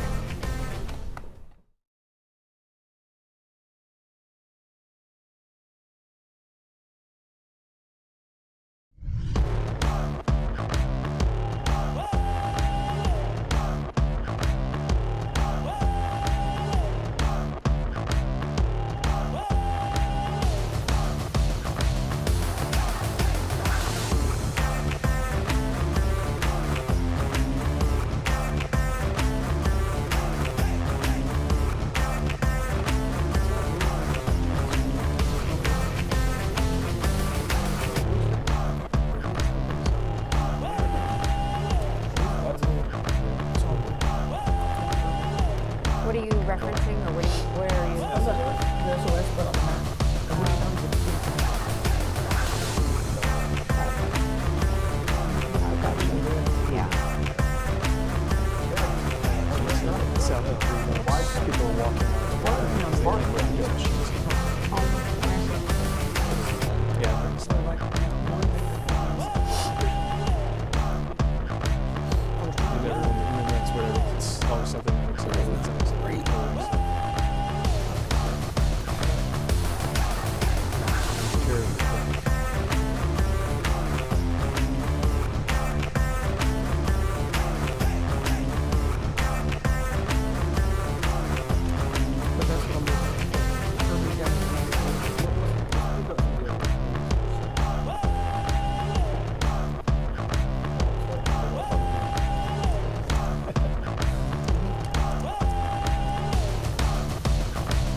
All right, so now one of the biggest races we were watching tonight, they were having problems with the returns in Tarrant County. This is District 12, Kay Granger and Chris Putnam. And I want to ask Nicole, which county is this we're looking at here? That's Tarrant. This is Tarrant County only. Kay Granger running away with this, which was surprising considering how negative, how nasty this campaign got. Bud, does it surprise you at all about this? You thought Kay would eke it out the entire time, but this is a heck of a lot more than eking. I thought it would be closer. We have the Parker results, and they're similar, which everybody said would be closer in Parker County. But I think looks like she's winning this about 30-40. Kay Granger will be the nominee to return to Congress. She'll face Lisa Welch in the fall election in District 12. Granger had to do well in Parker County. There's as many votes out there almost as in Tarrant County. She says, we haven't seen these numbers yet, she says she won Parker 7,700 to 5,700. Phil King, state representative, big help out there. And that late Donald Trump re-endorsement where he tweeted affirmatively once again. A couple days ago. Yes, yeah. I do support Kay Granger, had to have helped. It was a race where she was supported by Donald Trump. He tweeted that he supported her, and yet the opponent said, no, she's not for Donald Trump. Wow. And he was able to say, that's fake news, don't believe the president. Domingo, does this suggest anything to you about what we might see as far as Republican turnout? It's kind of interesting that Kay Granger was always seen to see sort of the moderate wing of the Republican Party, the George W. Bush side. And the fact that she had to go and get Donald Trump's endorsement to survive basically a right-wing attempt to primary her shows that the whole Republican Party is shifting to the right because of the Trump emphasis and his success. Wow. This was thought to be a heck of a lot closer than it actually turned out. Let's talk about the long lines, too. We heard a moment ago from Lourdes about the long lines at the polls. And Alana, let's talk about that because you said early on you were curious about what today's turnout might be. Those Houston lines now are still horribly long. Yeah. Right. One reporter I was looking at for the Wall Street Journal down there was saying that a poll worker had told somebody that they could expect to cast their ballot or be out of there in 3.5 hours. 3.5 hours? Yeah. Where was this? This was in Harris County. And my son was in line in Dallas County at Garwheeler Park here in northern Dallas to vote, and he sent me a picture, and it was about 100 people at 7 p.m. waiting to get in to vote. Wow. Let's go to Jobin Paniker. He's in McKinney in Collin County, and he saw the same thing up there. Some long lines, huh, Jobin? Yeah, there were long lines. They've closed the doors now, and there are people still driving up, seeing if they can vote. And so we should reinforce to people that the polls have already closed at 7 o'clock. Yeah, there are still people coming up. The security obviously tells them you're done. We've closed the polls here. You know, there's an interesting dynamic here in Collin County. We've got 100,000 more registered new voters compared to 4 years ago. Now that's something you do not see, and that is the biggest jump for any county in this state. And when you think about all these corporate headquarters that are coming into town, that makes a lot of sense. Plano, McKinney, Frisco, that's where all people are going. 100,000 new registered voters. That's a significant number. Now, Collin County votes, according to Bruce Sherbert, I had a chance to talk with. He tells me that the results will slowly populate. They'll populate between now to 8:30, then to 10 o'clock, and might not be finished until about midnight. There were no major issues at any of the 61 voting centers here in Collin County. Obviously, the jump in the 100,000 new registered voters is significant for this election. But here's another interesting statistic, Jason. The number of Democrat voters went up 230% compared to 4 years ago. And then you had 30% drop in the number of Republican voters. Now, Bruce Sherbert did clarify it and put it some context. He said it indicates obviously that there's a hotly contested election here, that being the Democratic primary for the presidential election. Bruce tells me his hope is by the end of tonight, by midnight, that we have a 30% voter turnout. That would be good. Nice tie selection there too, Joe, but it seems red and blue. You're right down the middle tonight, man. Let's go to, hey, I did the same thing. Mine's a little, tighter lines, but let's go to Lawrence Akalik. We've been talking the last 15 minutes about Kay Granger's seat. This is District 12, and she's running away with this, despite problems getting the results back, Lauren. Yeah, Jason, as you guys I've been listening to your coverage, and you guys were mentioning that soon after 7 o'clock, we're all anticipating, as historically it's been shown, that you'll start to get some of those early results. But here in Tarrant County, we started noticing, time was passing and we still weren't getting anything. I talked to Hyder Garcia, the elections administrator, a couple times, got a little bit of information out of him. Essentially, he was saying that, hey, this is the first time we've used this particular system. He didn't elaborate on that. I'm wondering if he's meaning the particular machines that they were using at the polls was sort of a new process that people were getting used to. And he said it was just taking a bit longer. So when I first checked in about 7:25 to find out what was going on, he said, we've exported it. Now we're just waiting to upload it to the website. Well, as you guys are probably knowing, it didn't finally get onto the website until about 7:50 tonight. We're actually here at the Tarrant County Democrats watch party, and you could hear kind of an eruption of emotion or cheers when they started to be able to see the results. So they do have the results up now on a screen that they're kind of scrolling through as the night goes on.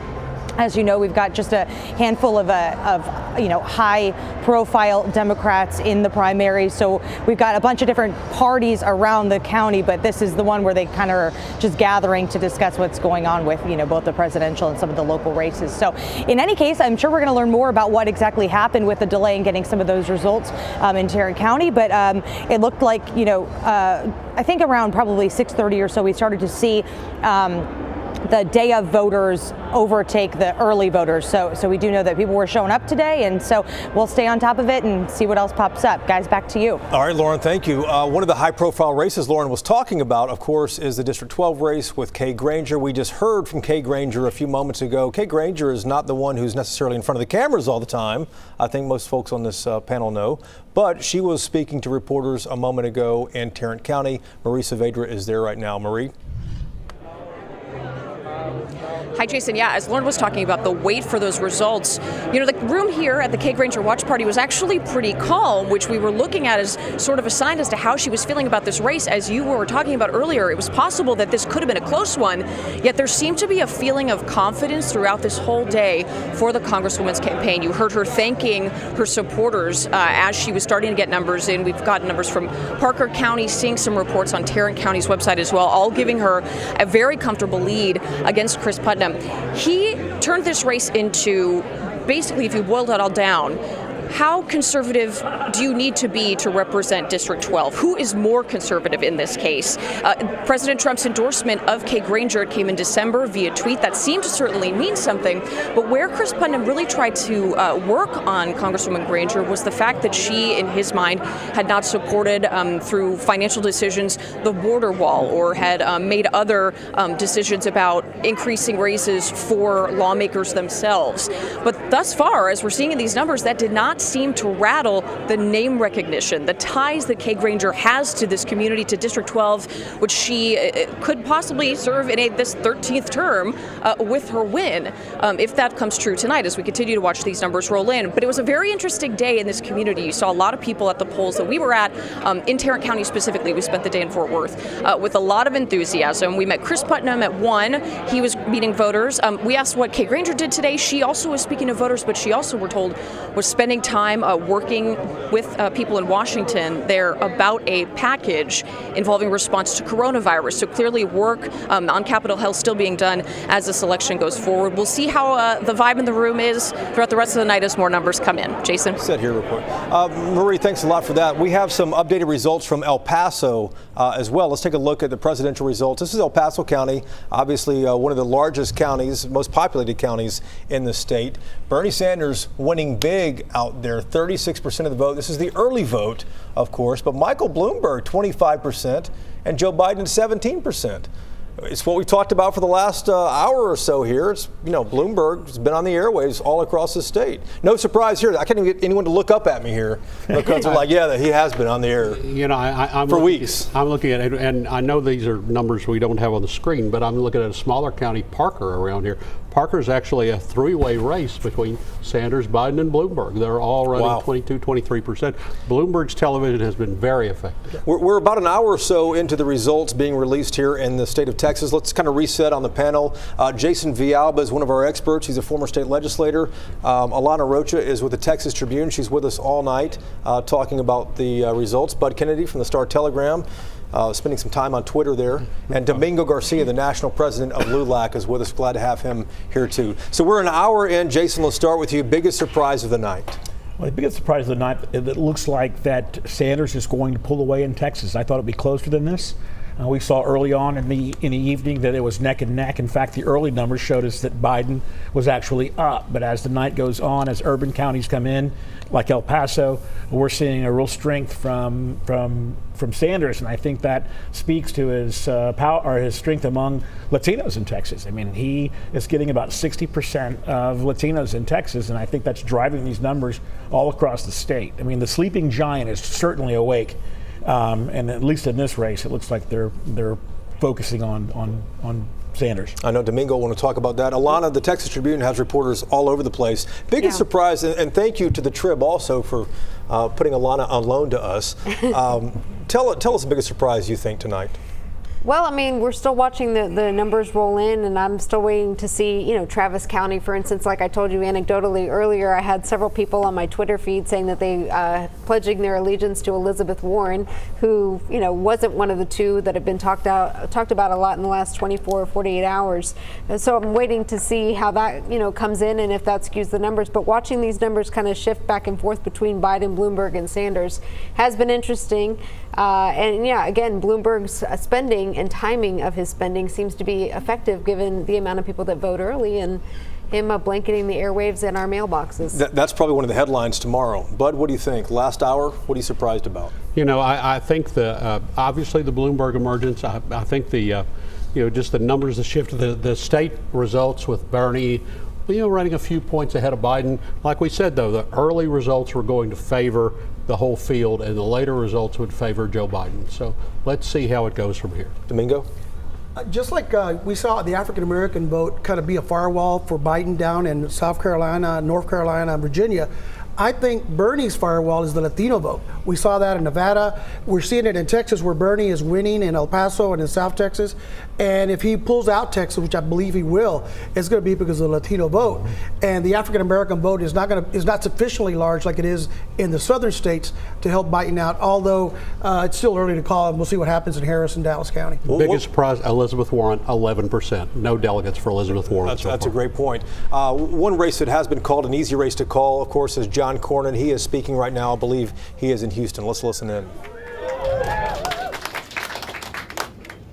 What a night this is.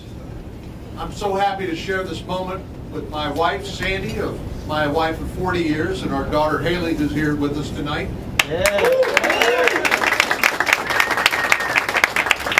Sandy's been there through all of those races, starting as district judge back in 1984. And I still remember she asked me after that first race, said, "Did you know before you asked me to marry you that you were going to run for political office?" I was a little worried to say yes. What did I mean?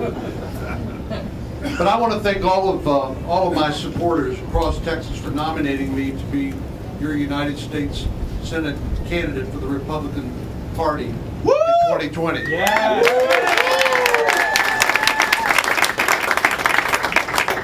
We have put together an incredible grassroots machine to help propel us to victory, not just tonight, but in November 2020. As Matt said, we are united as one party, and we go into the general election stronger than we have ever been before. The stage is now set for a referendum of our lifetimes, the referendum of our lifetimes. Will Texans abandon the principles that have made our state the envy of the nation in order to live under the stranglehold of socialism? No. Absolutely not. Or will Texans do what we've always done? Choose freedom, prosperity, the power of self-determination. Yes.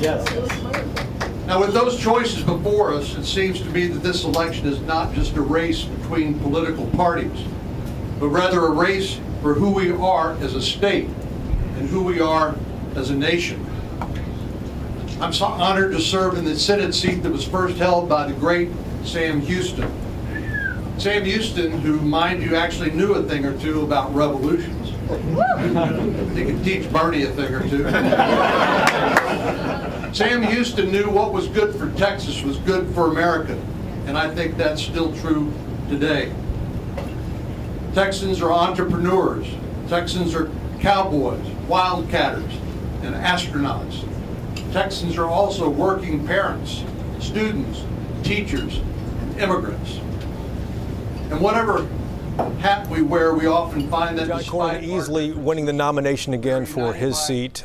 He will face, though, a Democrat, obviously, in November, and there are 12 of them running tonight. Let's go to the latest numbers we have, statewide numbers, to see who is ahead here. Everyone's head on the panel is popping up. MJ Hagar, 35%. She was favored to win, polling the most. Now Cristina Sinsun Ramirez is up at 17%, and Royce West. This is 3% of the statewide vote, and as Domingo Garcia pointed out a moment ago to us, not many of the urban counties have really reported this yet. We saw El Paso County report, but we're waiting for a lot of the urban counties to start reporting their numbers. Of course, this lineup could change, though many expect MJ Hagar to be on top. Don't they, Alana? Yes, absolutely. I mean, she, made a name for herself really nationwide in her failed bid for Congress. Against John Carter, and with her big flashy ad, she had another one, I think, where she was dropping the kids off in a helicopter, kind of tapping her experience in the military as a pilot.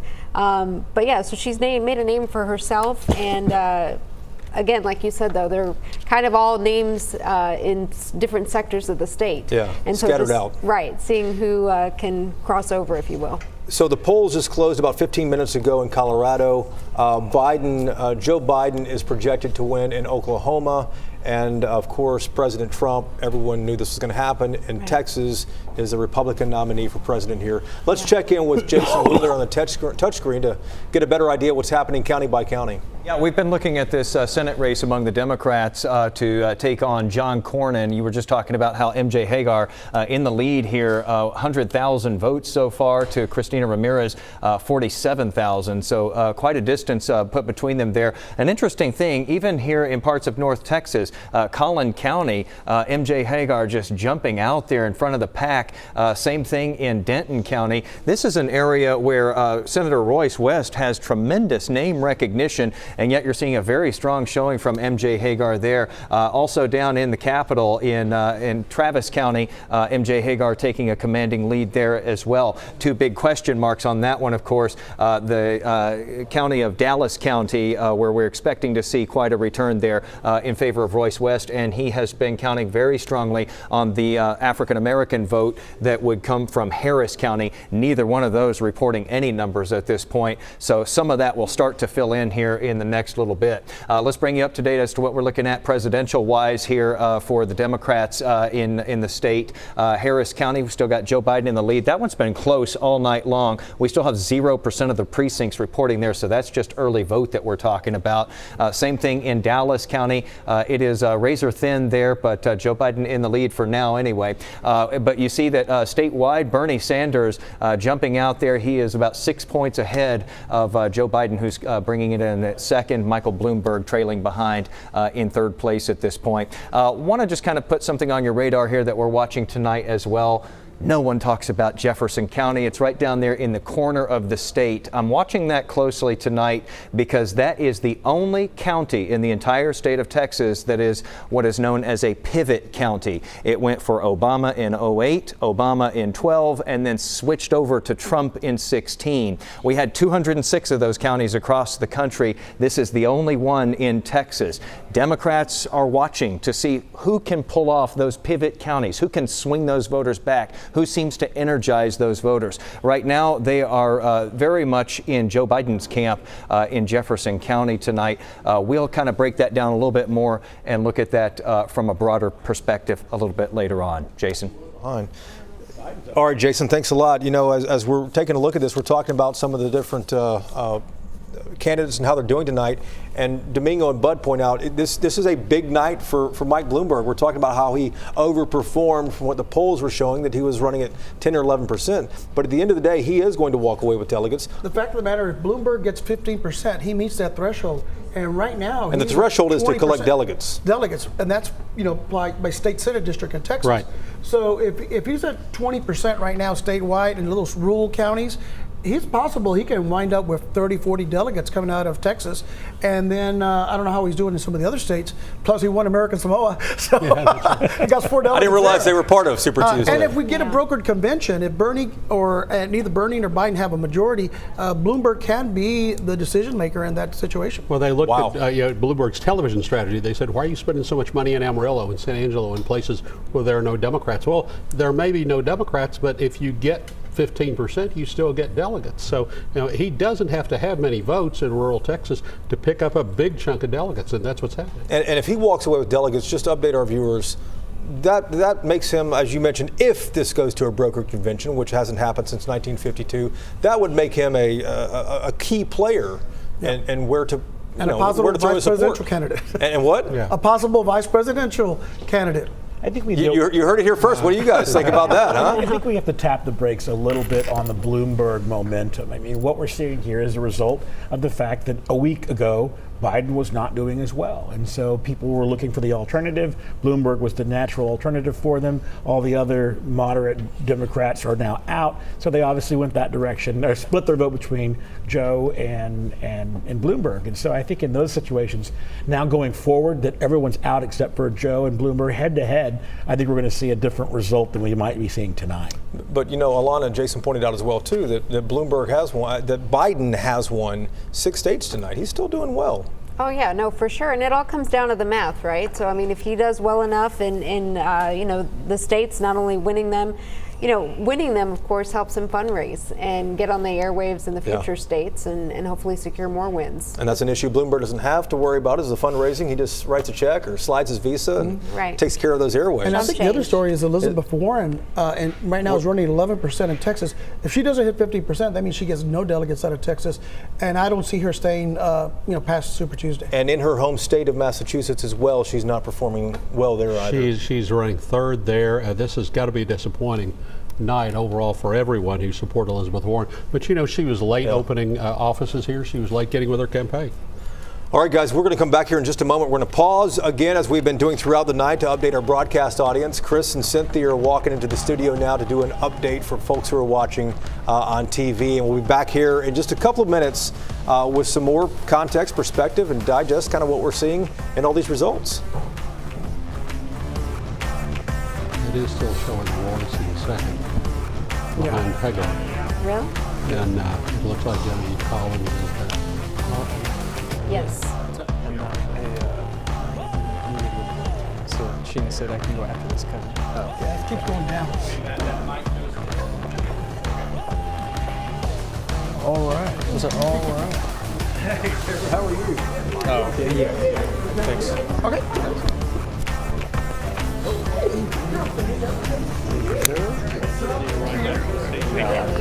What's that? I'm good. I'm at school. Oh, okay. All right. Do I need a picture?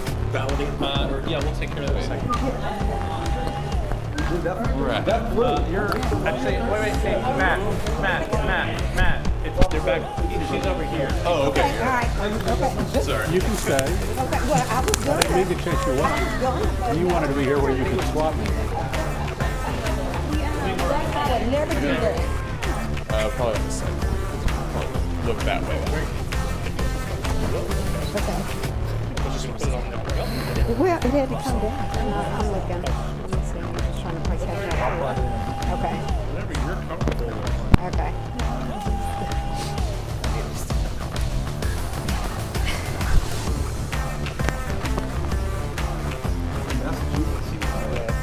Okay, what works better? I'll take it out. Take it out. Okay. Okay. All right. I don't know the way yesterday went. Things moved by the minute.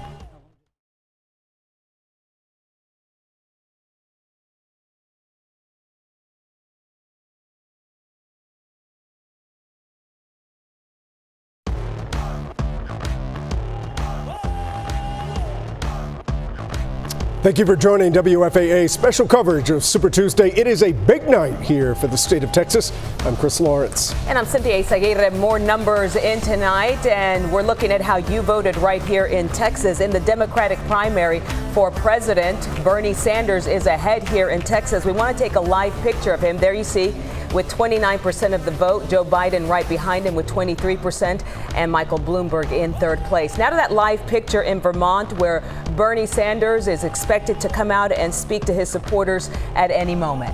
Yeah, this is a live look at his watch party. Again, he is Bernie Sanders leading in Texas right now. You know, when you look at the Sanders campaign, part of its core outreach was to Latino voters in Texas.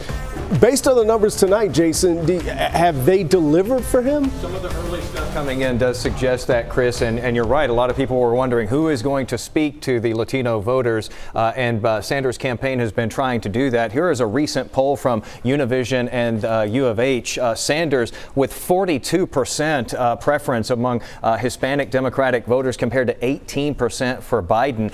One interesting thing that I've been looking at tonight is some of these real strongholds for the Democratic Party where you have large Hispanic populations. This is the percentages of people who voted in early voting in these different counties. That is just off the charts. I mean, 41% of people in Zapata County, for example, voting in early voting this time around. We're trying to see what that translates to when we get to the actual vote numbers. And you can see that Bernie Sanders is doing well in some of these places along the border, particularly, and down here in the valley. Jim Hogg County doing well there, doing very well at the tip of Texas there in Cameron County. And these numbers just came in a little while ago from El Paso County. Bernie Sanders taking a commanding lead there. Joe Biden coming in third place there right now. But again, that's with a very tiny amount of the vote being counted so far.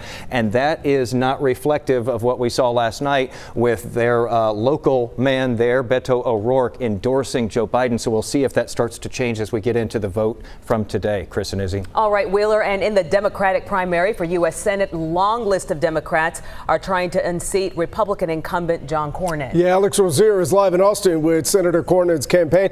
We just heard him speak just a few minutes ago, Alex. Yeah, and he has energized a strong night in the primary. John Cornyn seeking his fourth term in the United States Senate, already raised a ton of money, more than $12 million in the bank for the re-election campaign. And we heard from the senator just minutes ago.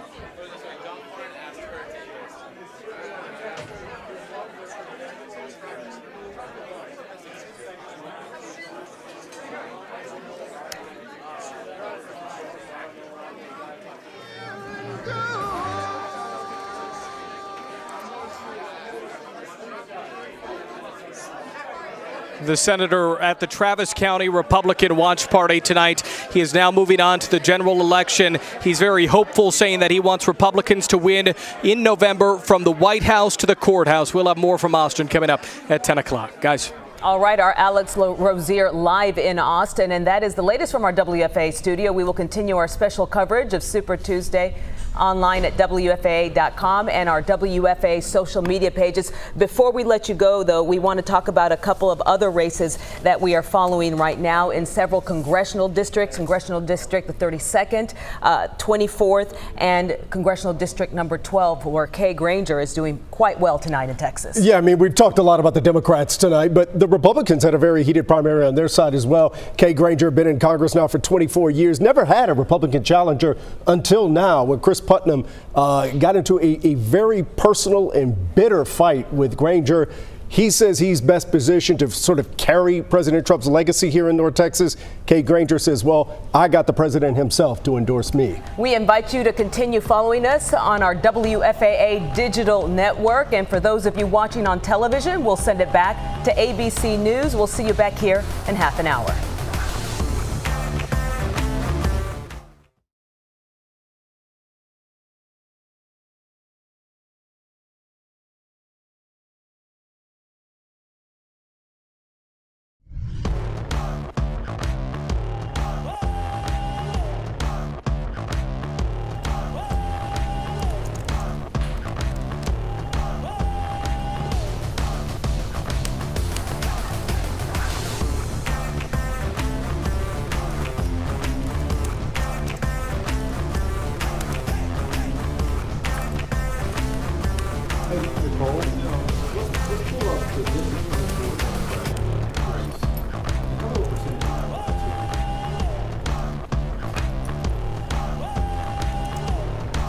Look like.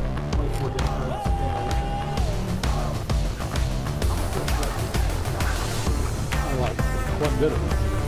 Collin County, all that. And the Tarrant County results, Olson has about 50. It's not reflected in the state reference station KIII. 3 senior voters. That's the part, the last time when we lost it, we lost it in Tarrant County. And so that little dip, she won in Benton County and the piece that goes into Dallas, but that was keep dropping my iPad. How many are reporting though? Doesn't look like much is in yet for that race. Yeah, some of them we have annoying music. I like her music. My music slaps. Did you get that too? Oh no, it's just someone else. I don't know. I wonder if it's the same person. Oh yeah. 83. Yeah. Oh whoa, a lot of people have commented. Talk about the disparity. Oh, that's right.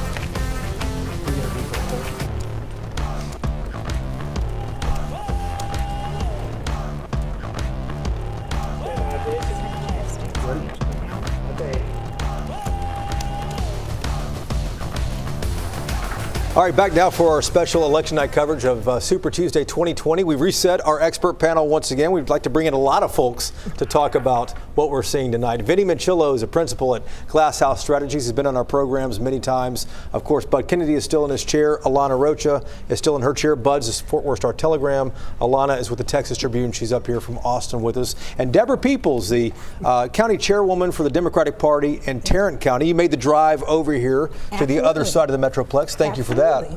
Let's start, just kind of reset for everyone. We're, 90 minutes into polls closing in Texas. We'll start with our two guests first, since we've heard from you guys. What are you most surprised about tonight, Deborah? What am I most surprised about or delighted about is the real uptick in Democratic turnout. I mean, in Texas, we know that we have to win Texas for a Democrat to win the White House, and we're seeing long lines of Democrats all over. In Tarrant County, I'm absolutely ecstatic. I have voters who are not happy they were in long lines, but long lines means we've got Democrats who are out there. Well, let's talk about the voters who weren't happy they were in long lines, because Julia and Jay and Eric and Lourdes are hearing about that on our social media team here. What happened? What's going on? So did you guys not have enough machines, or what? Oh, of course we had enough machines, but we have never had joint primaries in Tarrant County. The Democrats have always had their sites, Republicans have had their site, but historically Republicans have always trounced us in Tarrant County. It's been about 61-39. That's not the case now. And so when they allocated machines, they allocated it based on the 2016 election. So we won early voting. Never happened before. Democrats actually beat Republicans in early voting. So we knew we were going to have the potential for some long lines. The other thing is that we have countywide voting, and voters are just getting used to it. So many went to their old polling places. There were long lines. We said, you can go right down the street and there's no line, and they said, I'm staying. I stayed in line. Before I get to Vinny, I want to ask one more thing. So what happens tomorrow morning? Who are you emailing? Who are you calling? Where are you going? Where are you marching down to tomorrow morning to figure this out? So let me tell you, tomorrow morning we start working on the November election. We're moving, and we have some runoffs. It looks like we're going to have some runoffs that we have to get ready for, but we're focused on the general election in November. All right, Deborah Peoples, she's going to be with us for the next hour or so from the Tarrant County Democratic Party. Vinny Manchillo produces ads. He is one of our Republican go-to guys. What do you think about tonight, man? Biggest surprise for you? Well, the biggest surprise for me is, having a primary that matters, a presidential primary that matters in Texas. So it's fun to see all the ads. We never see them. So if you who had the best ads this year? Of course, the Democratic side. Bloomberg had the best stuff. Love them or hate them, the ads were turning them in 24 hours. After he got shellacked in the debate, his ads the next day said, "We need a doer, not a debater." So he was reacting in real time with his ads. It was a great thing to watch. Of course, Biden started the night early, doing well on the East Coast. But this has been a big night for Bloomberg. He is going to, win delegates tonight. Right. And as we go towards the West Coast, with California in play tonight as well too, it looks like Bernie will likely have a big night there. At least he's polling like he will. But this is going to be a three-person race, it appears. I think so. Is it going to be a three-person race? I will tell you this from the public. When somebody buys media in a political race, they have to put it in the public file. So right now, there's nothing in the public file for Mike Bloomberg after March 5th. That's interesting. He has been buying a week at a time. Right now, he hasn't. So what does that tell you? He was waiting to see what happened tonight? By the end of tonight, he'll either bring out the checkbook or he'll put it back. I can't imagine, Bud, he's going to put it back. He raised a lot. He did a great job with his ads in the Valley. The Valley is where he's really picked up a lot of votes tonight. He and Bernie are the two people taking the Valley. And he's just done so well. He has to be encouraged. Maybe he wasn't planning to go ahead, but now we'll see if this pushes him to go ahead with his campaign. Right. That's fascinating, Alana. I didn't realize that. What are you seeing? You have the map pulled up here. Yeah, we're still waiting for a lot of the major metropolitans. I saw here, I thought San Antonio was in, but I don't see Barrett County yet. But yeah, we're just kind of waiting to see how it shakes out. I saw a clip today where a reporter was asking Bloomberg how much longer he was going to stay in the race, and he said, "Look, I'm in it to win it. Otherwise, I wouldn't have spent this money to start with." But we know he has a great network here across Texas and across many of the states, and he'll just transfer the purpose of those networks to the eventual nominee if he's not it. And Bloomberg was stern when he told the reporter to essentially stop asking me that question. Right. Down in Florida. Let's go to some early results. This is Barrett County. This is San Antonio. This shows Bernie Sanders doing great down there. Again, the early vote, this was filed, the polls closed rather at 7 o'clock, so this has kind of been trickling into the state. Bernie Sanders leading big down there against Joe Biden. And Michael Bloomberg, just, razor thin margin right behind him, Bud. Well, I mean, pushing Biden there in Bear, and then you get down further south of Valley, in Bloomberg's heavy spending on Spanish language television, you really boosted him in the Valley.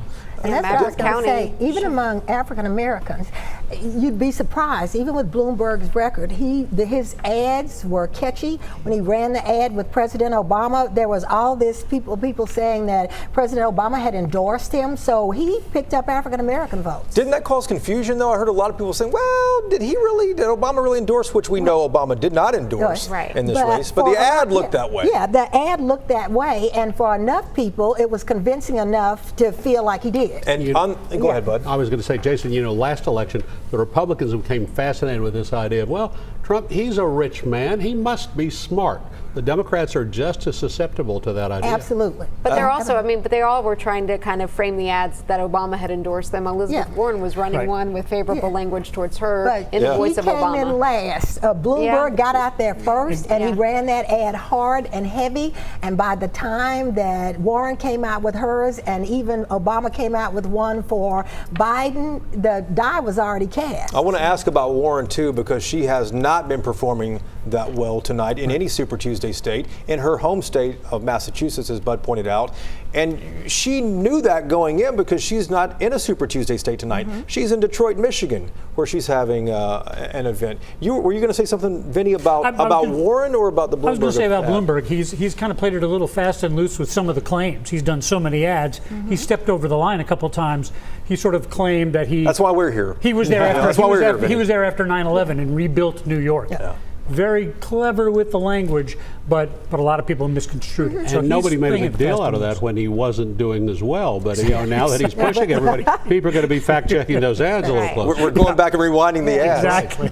Deborah, what happened with Elizabeth Warren? Why couldn't she get traction? She was one of the first candidates, national presidential candidates, to open an office in this state. Yeah, I think there were so many candidates in the race, and people had so many choices, and so people went. By the time their candidates started dropping out, by then Bernie had put a big ground game together. He's got an amazing ground game in Tarrant County, and people started breaking toward their candidates early. And if you look at the numbers, only about 22% of the people say they decided in the last few days. People had already settled on a candidate, and pretty much they stuck with it. Let's, before we continue the conversation right here, I want to remind folks that we have an entire digital social media listing team. So as you watch this stream on YouTube, on Facebook, on Twitter, or at WFAA.com, Feel free to comment in the little comment section there, and we're going to hit your questions. Lourdes, let's start with you down here at the end. What are folks talking about? So I'm on Twitter and I'm looking at our Periscope. We got a lot of comments of people who are out voting, pictures. But the main thing still continues to be that if you're in line and you still haven't voted and you got in line before 7 o'clock, you still can vote. I have not seen... Are people still in line, Lourdes? I have not seen an update on that recently, but it's just that continued... That's incredible. Polls have been closed for an hour and 40 minutes right now, and still folks are in line. Eric, what are you seeing? Tell us what you're monitoring and what you're seeing too. So I'm monitoring the WFA text line. Again, want to remind our viewers you can text us at 214-977-6028 if you're having any problems at the polls or have any questions for us. We'll be sure to get you answers as soon as we can. And I can confirm for you there are voters at Anna Dalton Elementary School in Grand Prairie who are still in line. I just spoke to a gentleman. His name is Walter Johnson. He said he hopes to get out of there by 9. However, I spoke to another individual who is not so confident. So they are standing in line. Mr. Johnson said it's moving a little bit better now, and he is going to stay as long as it takes. He says there is just too much at stake in this election. So yes, there are still people in line. That's some dedication, Jay. Yeah, I'm checking in on Facebook right now, and not to sound like a broken record, but it's the long lines. That's what people are talking about, specifically Southwest Branch Library in Arlington. We had a couple of people say that they were walking out because the machines were down, and so people just decided to leave. Marcy O'Connor, she was in Arlette. She stayed more than 3 hours because they ran out of ballots, so they had to go get more. And then Ulisa Perez, she is currently in line right now at Keast Recreation Center in Dallas. So people waiting, people getting frustrated, that's a big part of the discussion. All right, Deborah, I want to bring you in a second. Julia Cotton, tell us what you're monitoring and what folks are saying. Yeah, so I'm also on our text line, 214-977-6028. And I know you talked about a while ago if Warren didn't get the 15% of voters, she wouldn't get any delegates. I had somebody actually text in and ask, what happens to the votes cast for a candidate that drops out of the race? Where do those votes go? Deborah, we'll let you respond to that. We got a lot of calls about that. You don't get a do-over. Many people called us saying, my candidate dropped out of the race. Do I get to vote again? No, you don't get a do-over. But those votes just don't get counted. They're for that candidate, but they won't get their 15%. So yeah. And Julia and Eric, remind folks again of the phone number. You guys can text us at this phone number. Yeah, that number is 214-977-6028. We're taking all of your questions. All right, so we have Julia and Eric watching that as well. So we heard about some issues in Grand Prairie. Folks are still in line. I don't know if this is your side of Grand Prairie or Dallas side. No, that's my side of Grand Prairie. So, okay. And here's the interesting thing. We have countywide vote centers. And so this is the first big election where we've used them.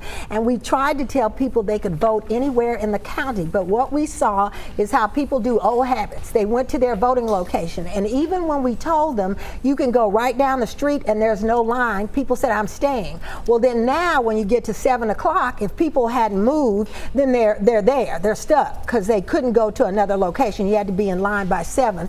But hopefully vote centers are working, and the more people learn about them and become comfortable with them, I think we'll start to see the vote more evenly distributed. And folks were walking away from Southwest Branch Library because now that was in Dallas. Was that in Dallas? That was in, that was in Dallas. But Deborah, earlier today, early in the morning, Tarrant County put out a list and said these are the vote locations where the lines are short. And they didn't put out more lists as the day went on. I mean, you could have done that. The party could have done that. We did that. The party, if you looked at our account, we were telling people where to go. We were calling judges and saying, there is no wait here. Can you put a sign out? Can you go out and tell people in the line? So we tried to do that. And we had several people who said, I tried to vote downtown at lunch. It was massive. I left, went to the East Branch Library. I was in and out in 10 minutes. My own daughter went to the Handley Center and said, Mom, I stayed in line an hour. I said, I told you to go to the East Branch location. She went and it was in and out in 10 minutes. And so it's just getting people to believe that vote centers really work and they can vote anywhere in the county. But obviously the machines will be moved next time to better reflect. Yes, we will have a better chance. Like, in Tarrant County, the machines were allocated based on the 2016 election. Republicans took 61% of the votes, Democrats 39. So Democrats you ended up were just a little little rusty. Yeah, that's right. In Tarrant County. We've been working hard on getting people Tarrant County, out. they're and about 35 years rusty. But this election matters, and people know that. And so I've heard more people who stood in line, and people sent me notes and said it was invigorating. I didn't, I hated being there for 2 hours, but I tell you, it was worth it. I feel like I'm excited now. Alana, you and I have been watching the whole time to see what the turnout was going to be today. You've covered a lot of news in this state. 8:40, an hour and a half, an hour and 45 minutes after polls closed, and folks are still in line. That's surprising to me. Yeah, it is. I mean, it's a couple things. I think people are excited, especially like we've talked about tonight, the last 24, 48 hours for the Democratic presidential nomination and the shifting there in that field and people wanting to cast their ballots. But also, I mean, I was directing my husband today in Travis County where to go because he was going to go to a fiesta and it had like an hour wait. And you left him alone and came up here? No, I actually was in front of my computer and directed him to an elementary school that had no wait, and he said he was in and out. So I think it's these resources and people knowing. I think a lot of people, it's tradition to maybe wait to vote on election day at their precinct, at their polling place, but come on, I mean, it's also be efficient and, maybe go elsewhere. Indeed so. Jason Wheeler, you're watching on Twitter. People were talking about it as well? Yeah, we've been talking about Collin County and the huge turnout that they had there this evening. I know some people are still in line. Not sure that this is still the case there. This was, somebody posted this to Twitter. The Collin County Democrats actually posting this to Twitter 20 minutes before the polls closed. So it's been some time since this was posted. But you see this line just snakes all the way around the building. And this is just before the polls closed. 300 people, they said, were still in line waiting to even get into the gymnasium there at the elementary school, at Evans Middle School, rather, in McKinney, so that they could cast their ballots. So looks like it was definitely a long night for a lot of people. Wanted to point out also on Twitter here that John Cornyn is thanking Texans for giving him another run at it this time around. Of course, he's been senator here since 2002. We are watching the primary tonight to find out who will take him on. And President Trump also thanking Texas for the win here that wasn't really in any doubt this evening. Let me pull that up real quick. In fact, he's already been declared the winner with 94% of the vote that has been coming in. The one that came in second place there, by the way, was just called uncommitted. So that's the second biggest vote getter on the Republican side behind the president. Still, of course, watching the presidential race there with the Democrats here in Texas. Sanders has been holding on to this 6-point lead all night long over Joe Biden. But it's important to point out here that the numbers just haven't been moving very much. I don't know if it's just me, but here we are at 8:47 and the polls closed an hour and 47 minutes ago. In Harris County, the largest in the state, we've got 0% of the precincts reporting, so we're looking at an early vote there. Dallas, I'm not seeing any precincts reporting there either. San Antonio hasn't even made it on here. I know that we've gotten some early vote that we reported just a little while ago, and then 1% in Travis County. So some pretty low numbers being reported so far. And again, we were really interested to see if a dynamic changed when we got that momentum shift for the Biden campaign yesterday. We were really looking to see if that dynamic changes as we head through the evening, but we've just seen so little of the today vote. So we're still looking for that, and hopefully it comes soon, Jason. This feels like it's taken a long time. Question for you here, Jason. Well, Jason, I want to ask you, and I want to ask the panel. We're seeing these big lines. Does this mean more Democrats will be voting in the fall, or is it this anomaly of not enough machines in the way that this election structure? Does this really mean there's any sort of blue wave coming in the fall? What can we read into these numbers now, and are they really in places that mean something in November? Well, I think the interesting thing is that when we see that posted on Twitter, that we do have to couch that and say, yeah, of course this was posted by Collin County Democrats. We have no idea, of course, which way any of these people leans. Were they going in there to get a Republican ballot or a Democratic ballot? So we don't know how they ended up casting their votes.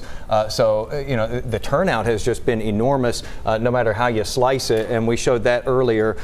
This is a Democratic turnout, early voting here in Texas compared to previous elections. The greens that you see here is 2020. That was just the early vote. All of these orange ones, they put those in the shadows, but that was 2008, which was the high water mark when Obama first ran. And so you can see that there was quite a surge of voting over these yellows, which were 2016. So Democrats Democrats, no doubt pleased with some of the turnout that they've seen across the state. It does appear that this race got people energized.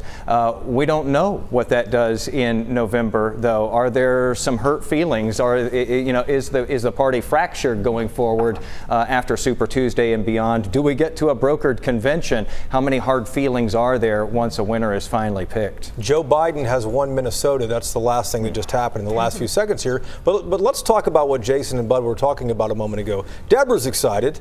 She's tickled to death about the Democratic turnout. Yes, as a Republican, what do you read into this? I think we don't have any math to go by. That's right. Again, this is a presidential primary where it actually counted. In Texas. So, yes, Democrats are very excited. I think we've seen some really good numbers from Republicans turning out when there's really nothing on the ballot. So it's a good point. But I think this fall, record. You think so? For the GOP? For everybody. Record turnout. Let's talk about another race that we haven't touched on. This is a Democratic race. This is District 24. It's Kim Olson and Candice Valenzuela. And this is going to go into a runoff. Kim Olson, of course, has run for Congress before. She was on TV a lot with ads lately. She is at 42% of the vote. This is 1% reporting. Statewide, though, I'm not sure exactly what this is from, but statewide, since this district stretches into Tarrant County and into Dallas County, Kim Olson is at 36%. Candice Valenzuela is at 34, almost 35%. Does that surprise you, Bud? There's an anomaly there's actually more votes in both Dallas and Tarrant County showing than on the statewide website. So that may be like early Denton or something. But Kim Olson was trying to win this without a runoff. Candice Valenzuela, very strong candidate, Carrollton School Board trustee, supported by Emily's List, and felt like she would be the progressive kind of a personality, almost like a Colin Allred type of personality, who might be the stronger candidate against Beth Van Dyne in the fall.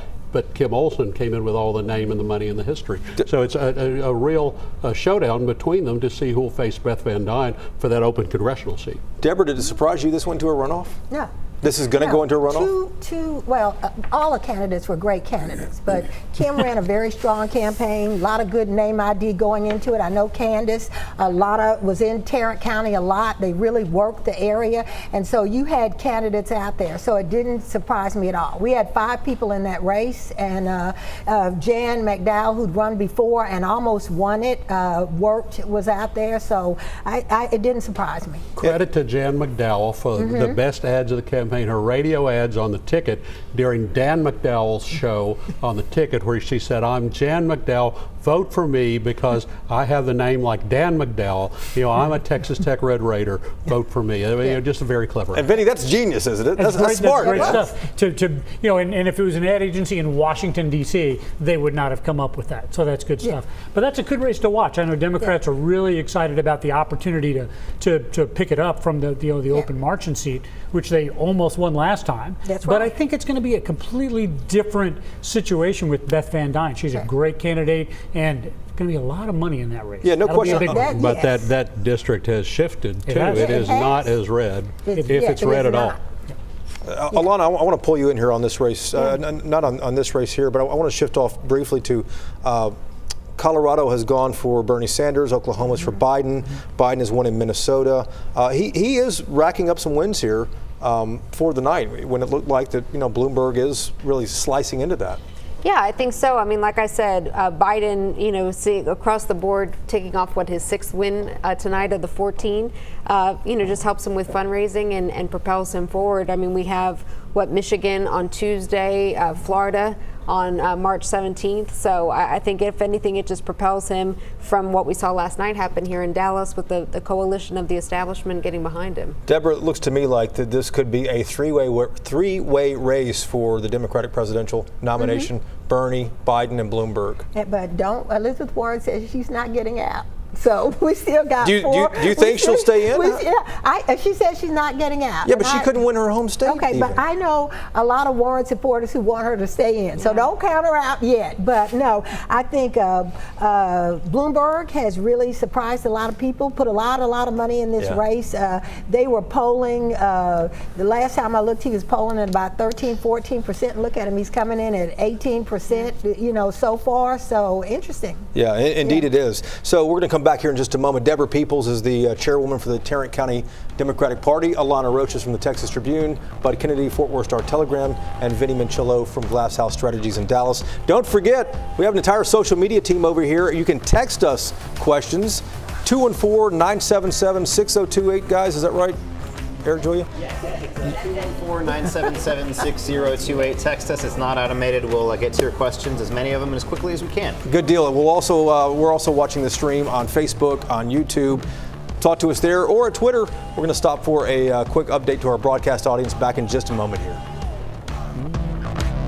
So, reminder, the microphone open.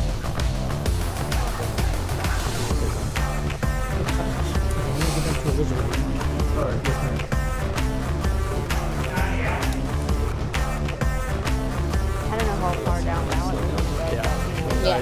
No, really. I feel like it's been slow on that.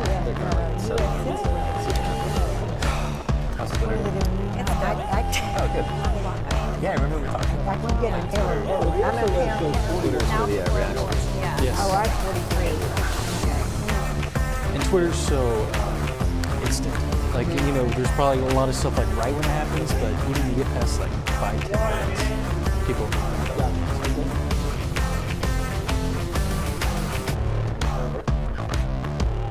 So what numbers do you have for, let's say,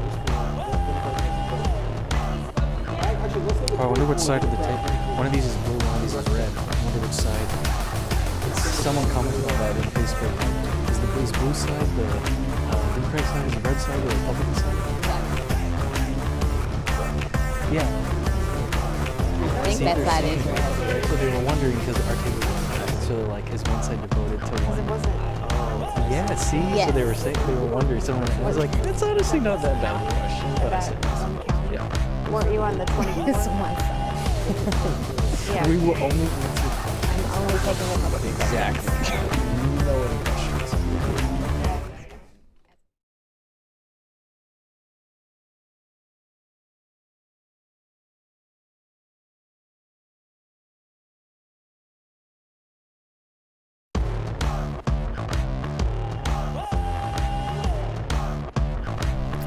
It is a big night across Texas, and we are dedicating our entire studio of experts to bringing you the numbers as they come in. Thanks for watching our special coverage of Super Tuesday, and we want to welcome all of our WFAA television viewers and our digital audience watching us right now. I'm Cynthia Isaguirre. And I'm Chris Lawrence. We're getting a clearer look at who Texans are voting for in the Democratic presidential primary. Let's take a look now and give you an update on where those numbers stand. Again, it's early, but Bernie Sanders has had about a 5 to 6% lead from early on, and it has stayed fairly consistent. Again, Sanders right now getting about 29% of the vote. Joe Biden behind him at 23%.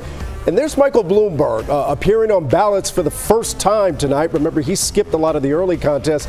He's up near 20% of the vote there. Very strong showing. And then Elizabeth Warren at 13% in fourth. Yeah, Michael Bloomberg battling it out for second place with Joe Biden. But of course, Bernie Sanders is leading the pack right now. Let's take a live look at Bernie's watch party in Vermont.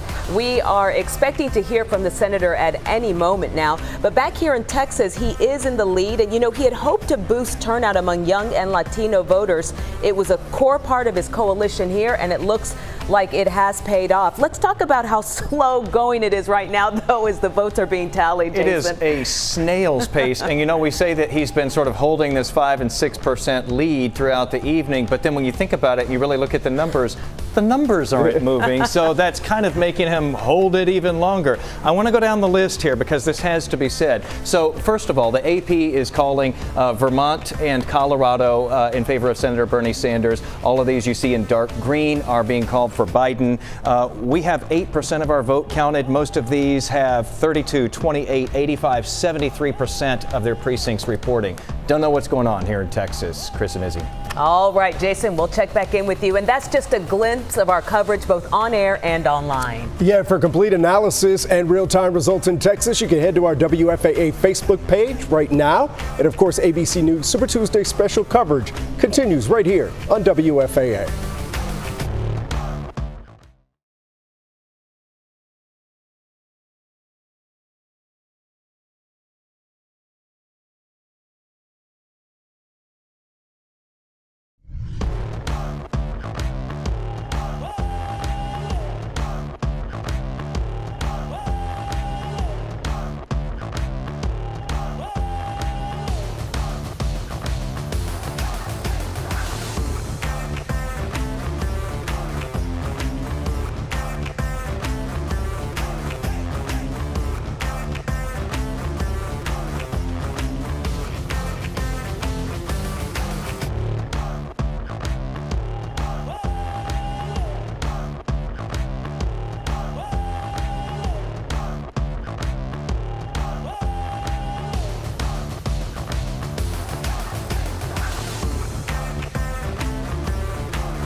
Because I was telling her, if they all come back to me, like, you need to talk to the administrator about that. But she said one of them will, because Tuesdays are Friday.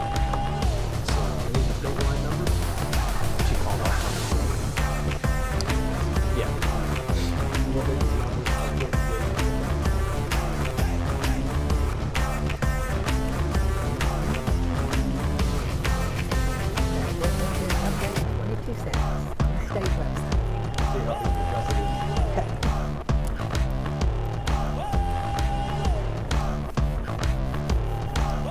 Looks like Robert Morrow's going to make runoff for Education District 5. The Duster hat. That's cute. That's sweet. We're following that one. Is he? Oh, yeah. I might want to bring this up to them. Someone said on YouTube that they're bored. So, yeah. No, I want to discuss that. So. Some context on that? They haven't really moved. It's updated their website.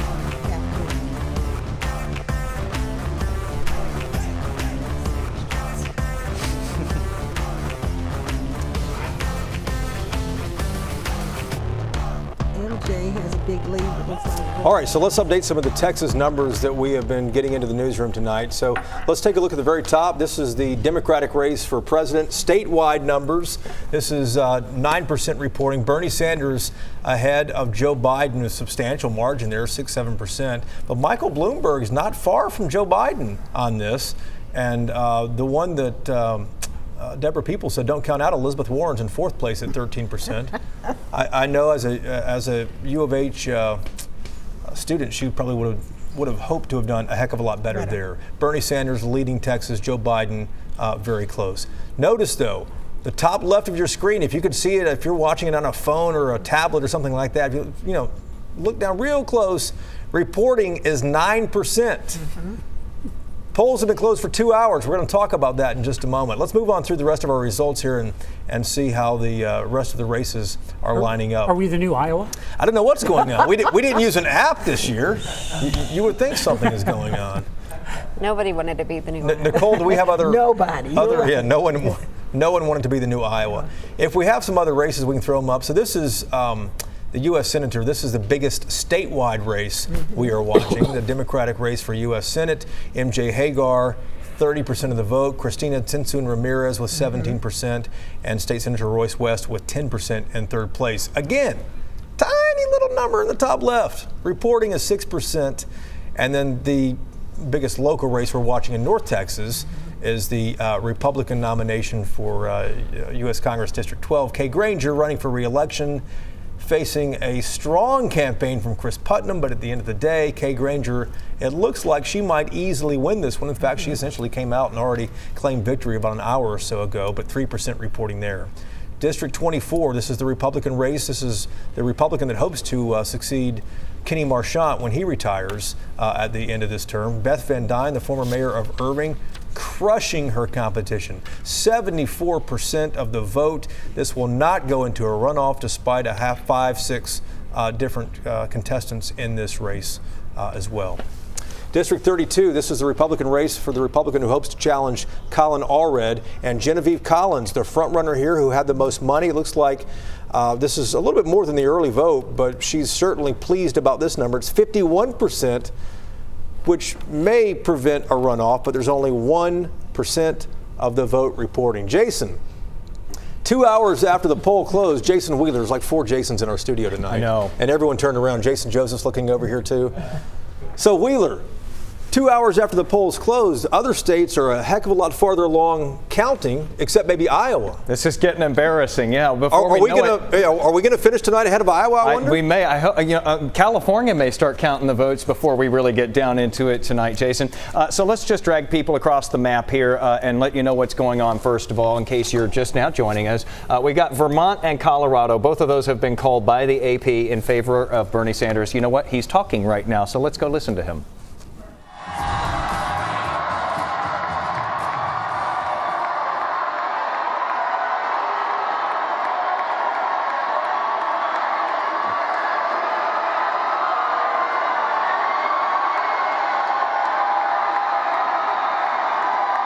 Thank you, Vermont.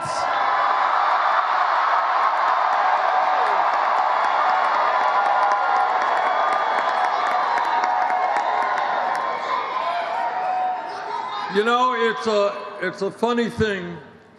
31 years ago today, we won the mayoral race in Burlington, Vermont.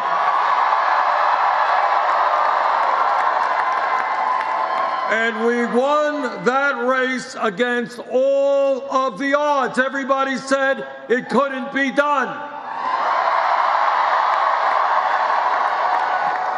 And when we began this race for the presidency, everybody said it couldn't be done. But tonight, I tell you with absolute confidence, we are going to win the Democratic nomination.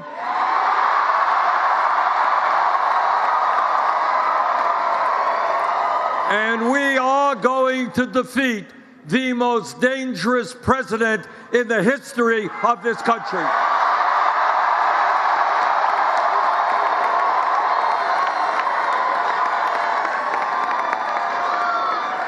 We are going to win.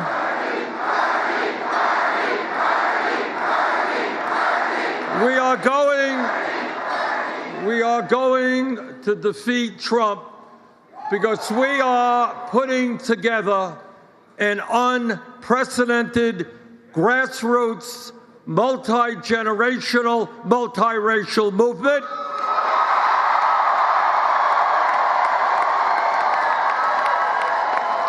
It is a movement which speaks to the working families of this country who are sick and tired of working longer hours for low wages and seeing all new income and wealth going to the top 1%.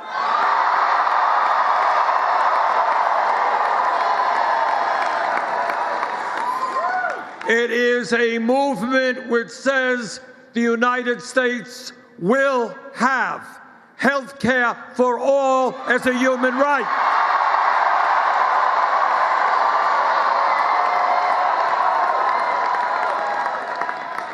It is a movement that says we will bring major reforms in education, making sure that all of our kids can go to college without coming out in debt.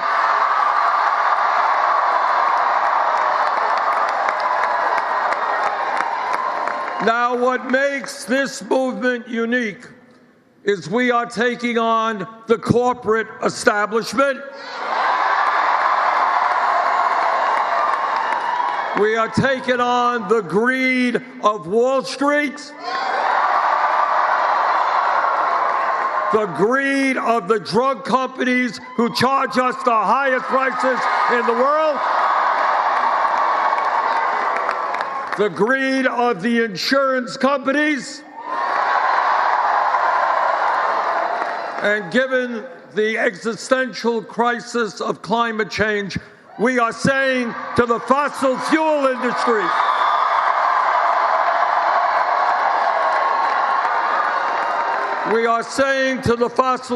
industry, their short-term profits are not more important than the future of our country and the world.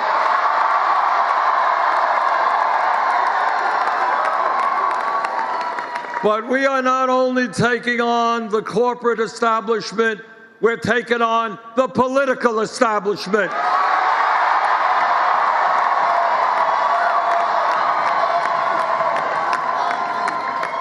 But we're going to win because the people understand it is our campaign, our movement, which is best positioned to defeat Trump.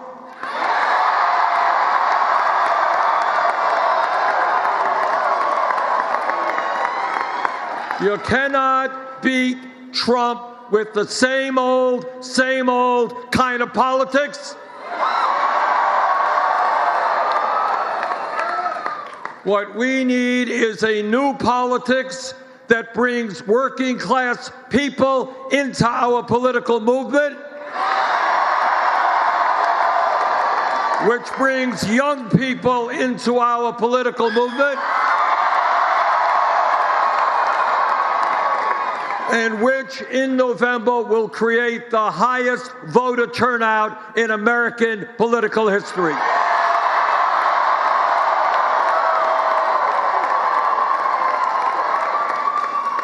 So we're going to beat Trump because this will become a contrast in ideas. One of us in this race led the opposition to the war in Iraq. You're looking at him.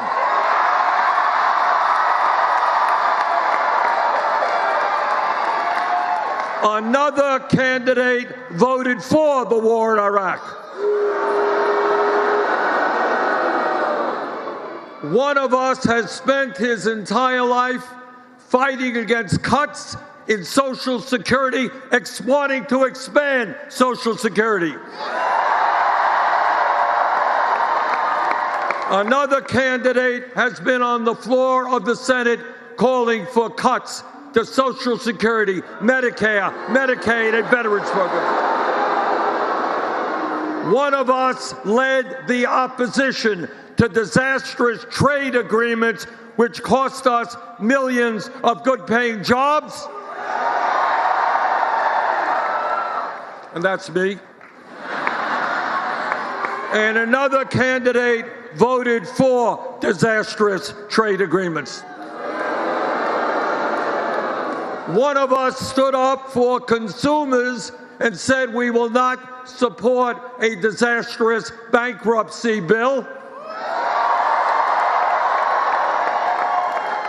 And another candidate represented the credit card companies and voted for that disastrous bill. So here we are. We have two major goals in front of us, and they are directly related. First, we must beat a president who apparently has never read the Constitution of the United States.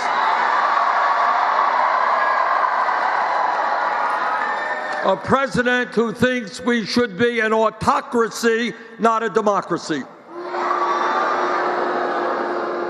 But second of all, we need a movement and are developing a movement of black, white, Latino, Native American, Asian American, gay and straight.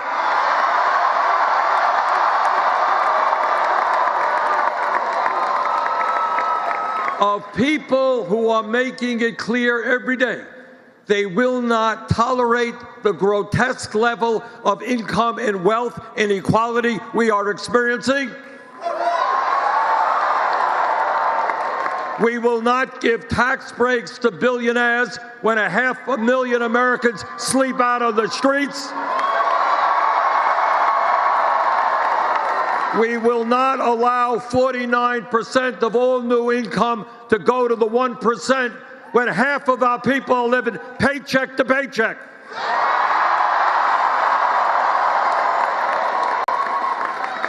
Now, I don't know what's going to happen later tonight.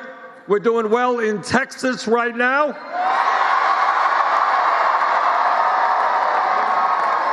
We won Colorado. And I'm cautiously optimistic that later in the evening, we can win the largest state in this country, the state of California.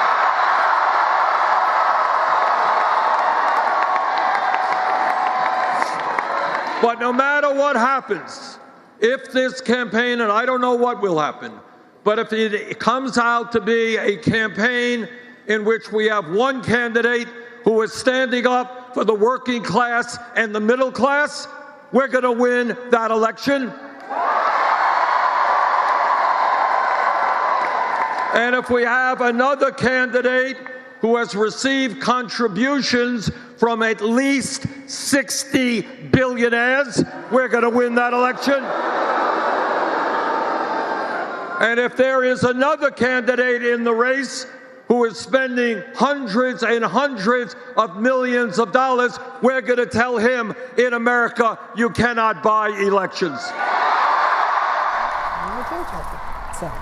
So Bernie Sanders taking a huge victory lap here, even though we haven't seen what happens in California. The polls are open there for another 45 minutes out on the West Coast. But Joe Biden was winning some seats. Now, the big question, winning some states rather, not seats. I need to add another consonant to that.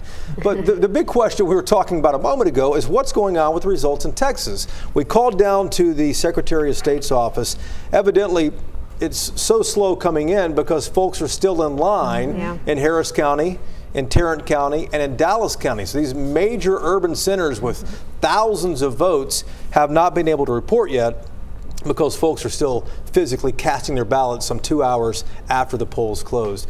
And you saw something else that you'd like to mention about Michael Bloomberg, because this goes back to what you said a moment ago, Vinny, about why Bloomberg hasn't already purchased ads beyond Wednesday. Right. His ad buy ends on Wednesday, and it's reporting right now that he's going to be reassessing the campaign tomorrow. He is disappointed with the results from tonight, and he should be. I mean, he spent a fortune, and you can't third place your way to the nomination. He's still walking away with delegates, but he did not easily win any state tonight. He's looking at that as a pretty big loss. Yeah. I think he was looking for some wins and some second places. That would have been a victory for him. But it's a bad night for advertising. Which is your industry. And Bud has noticed something else about, we're talking about the delays and why it's taken so long to get the results in Texas. Here's a perfect example that Bud finds on Twitter. Here's what we did at Texas Southern University in Houston. Earlier, they sent 68 more machines over from other locations, sending more machines for this line that's wrapping all throughout the TSU campus around the stadium. And now the machines they have to be rebooted to connect all the new machines. So they're all standing in line. They've been standing and haven't moved for half an hour while they reboot these 68 added machines to try to finish the vote.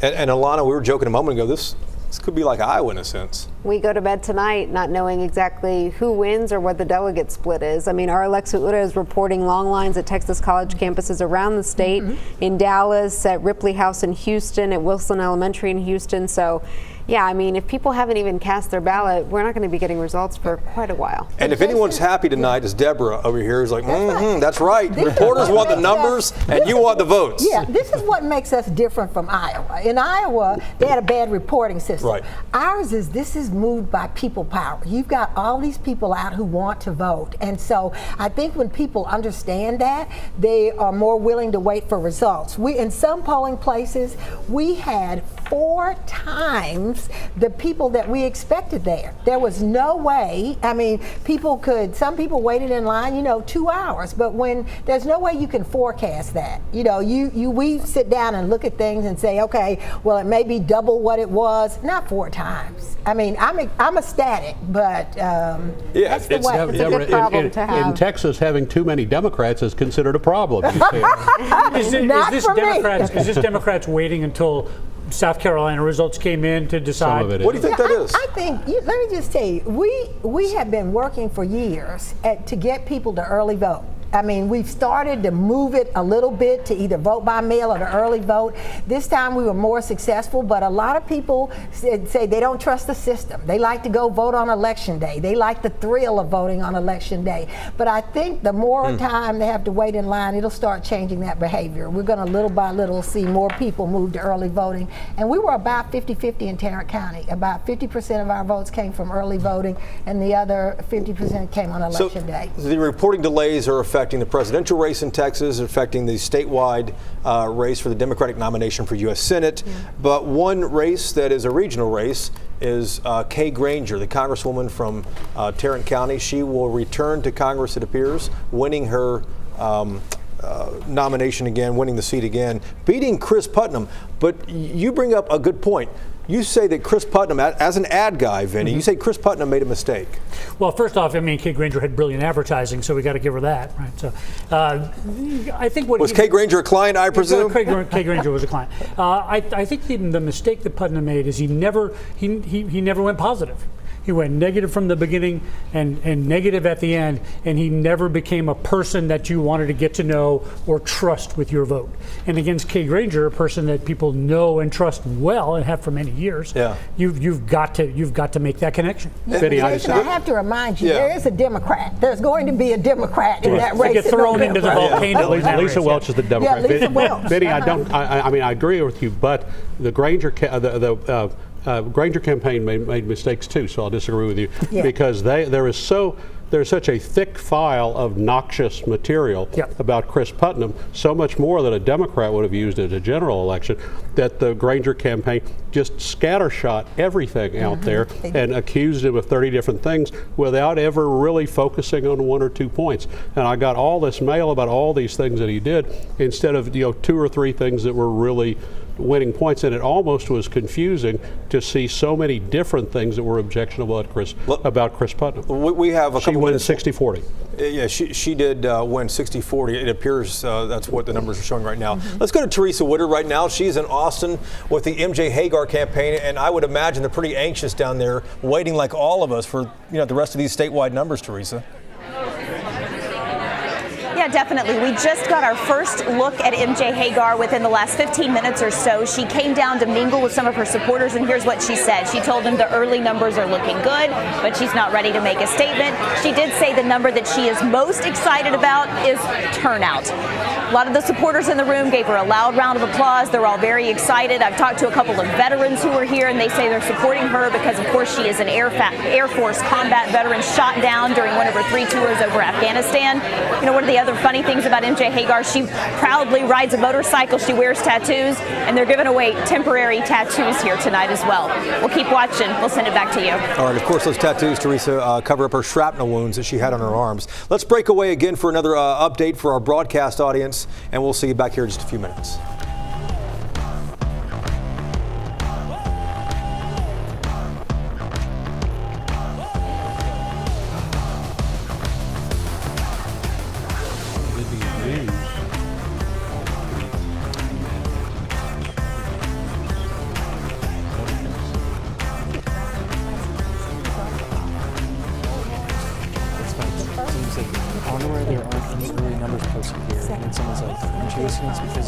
People are still waiting. And she's like, no, I can't sit here and go on about the lines. Well, if you can't, you're asking why, so we told you why. I can't stand these answers that I'm getting. I can't stand the correct answer that you're giving me to the question I have. Okay, yeah. Come on, Jane. Yes, yeah. No, that's right. Yeah, the voice is so good.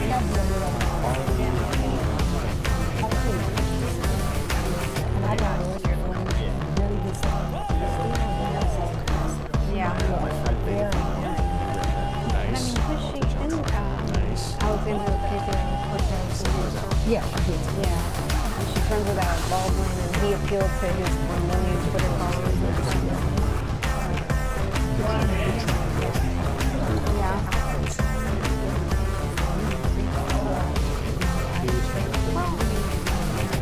Wasn't she, or was maybe to abandon the run, but had a soul?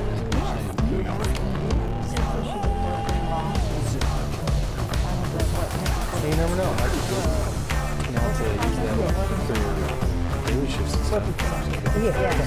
Yeah, that's what Tiffany's been talking about.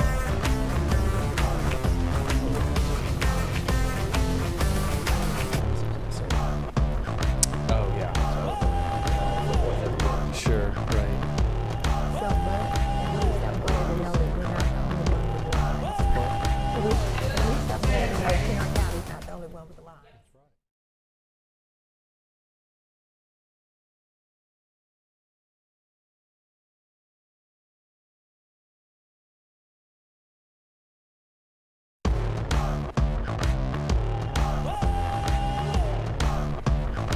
Thank you for joining WFAA's special coverage of Super Tuesday. It is a big night for the state of Texas. We have 228 delegates at stake here. I'm Cynthia Aguirre. And I'm Chris Lawrence. And now that the polls have closed in California, it is time to count the votes and determine who won where. Let's take a quick look at what's happening right here in Texas.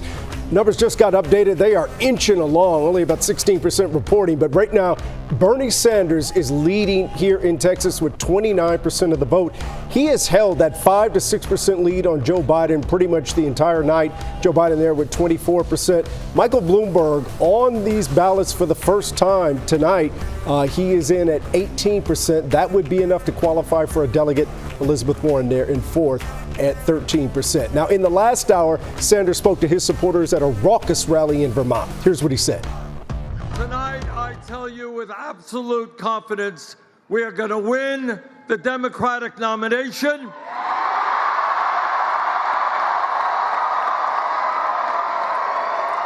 And we are going to defeat the most dangerous president in the history of this country. And again, Bernie, the leader here in Texas, Jason Whiteley and Jason Wheeler have been providing political analysis all night. What stands out to you guys? Well, let's start with the delays. You know, it's taken forever to get these numbers in. We just heard back from some folks in Austin, the Secretary of State's office. Why is it so slow? Why is there 18% reporting for the president 2.5 hours after it closed? Why? Because people are still in line in Harris County, in Tarrant County, in Dallas County, in Collin County, in Denton County. The major population areas have yet to send their vote totals down there because people are still voting. They got people voting still. How much do you think Biden is loving that? Because he's gotten recent momentum. He had all of these endorsements yesterday. The early vote went to a lot of these people who've already dropped out of the race. How much is he loving the fact that so many people lined up to vote in Texas? I'm guessing he is, considering the green on your map here shows the states that Biden has won. I believe he's talking right now. Nicole, do you want to go to that and listen to the vice president? They're getting hurt. They're badly hurt. And guess what? They're the places where we come from, many of you come from. It's where we were raised. The people, they're the reason why I'm running. There's the reason why I'm a Democrat in the first place. These are people who build our bridges, repair our roads, keep our water safe, who teach our kids. Look, who race into burning buildings to protect other people. Who grow our food, build our cars, pick up our garbage, our streets, veterans, dreamers, single moms. And by the way, every dreamer, have hope because I'm coming and you're not going anywhere. And we're going to provide a pathway for 11 million citizens. If the other guy had voted for well, I shouldn't get into that. I won't get going. Look. The iron workers, the steel workers, the boilermakers, the plumbers. Joe Biden live in Los Angeles. He is currently in second place here in Texas. And we will get into it. The vice president said he didn't want to get into that comment there. But Joe Biden having a pretty good night here. I asked him last night when he was in Dallas, what does a win look like for you? He didn't say first place. He downplayed it and just said essentially, I just hope to do well in this state. He had to say that in one sense. But at the end of the day, he did pretty well. Mike Bloomberg outperforming folks as well. The polls showed he would get like 10, 12%. He did much better than that, according to the vote totals we've seen. At the end of the day, Bernie Sanders likely to walk away with California. He is ahead in Texas, too. And that's the big prize. And when you look at what's happening in Texas, also with, you wonder, those small percentages, though, that went to Pete Buttigieg and Amy Klobuchar that aren't really going to aren't going to count. Our coverage continues both on air and online. We'll see you for a full update at 10.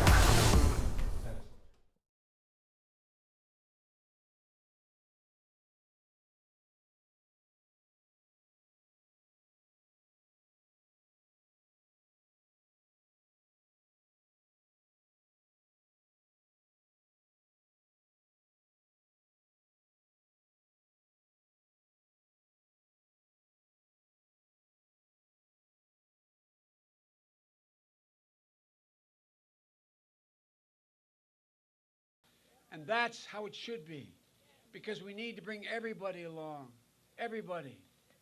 We want a nominee who will beat Donald Trump, but also keep Nancy Pelosi the Speaker of the House, win back the United States Senate.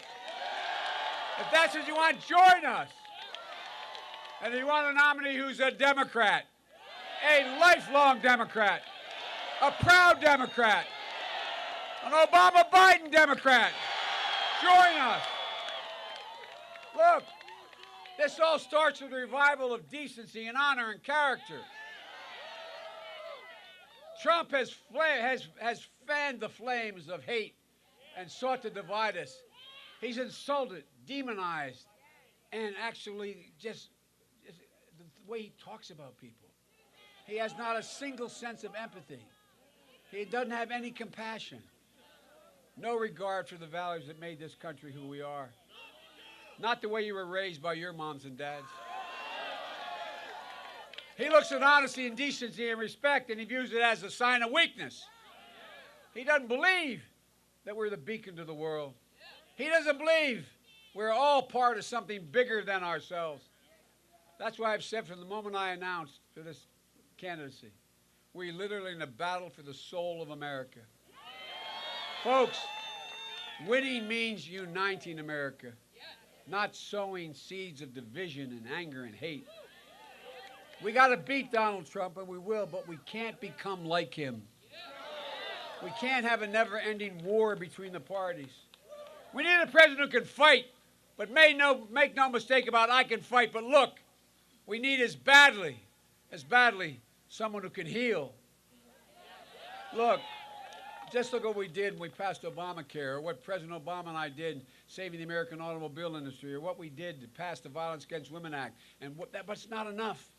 This is just a start. We need a president who can heal the country as well.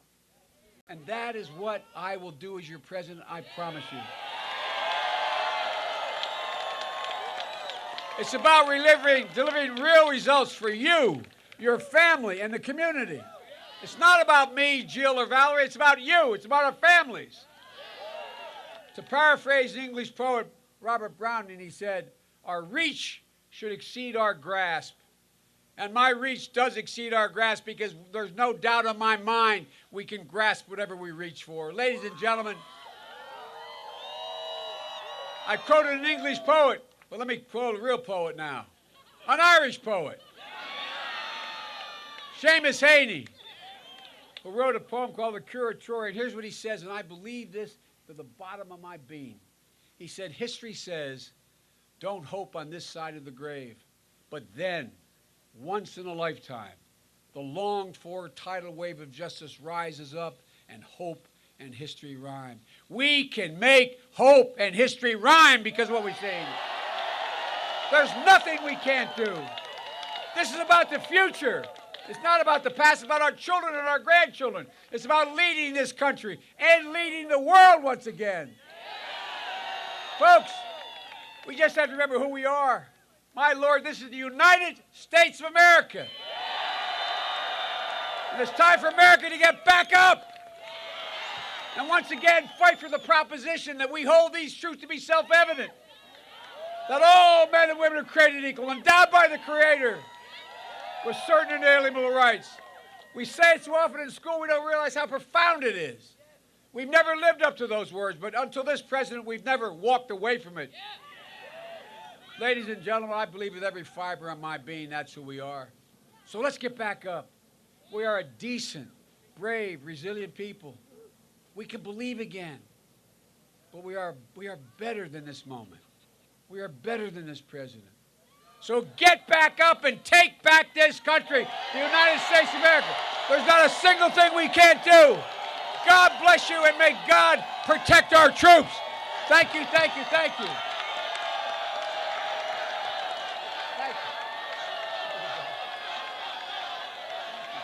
I'll pay you because I didn't pay him anything. The other thing, though, when I realize that I'm in a race that's going to, some people are going to raise some money that don't even live in the district, they're going to say, I'm going to put $1 million or maybe $2 million or maybe $3 million.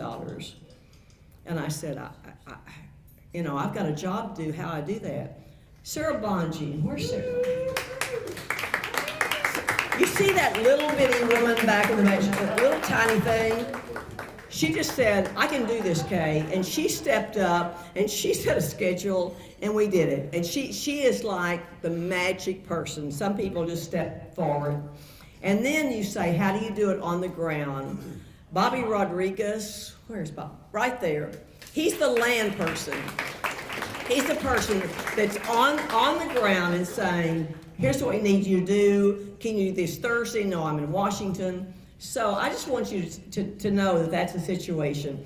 There's some screw up. That's a bad word, isn't it?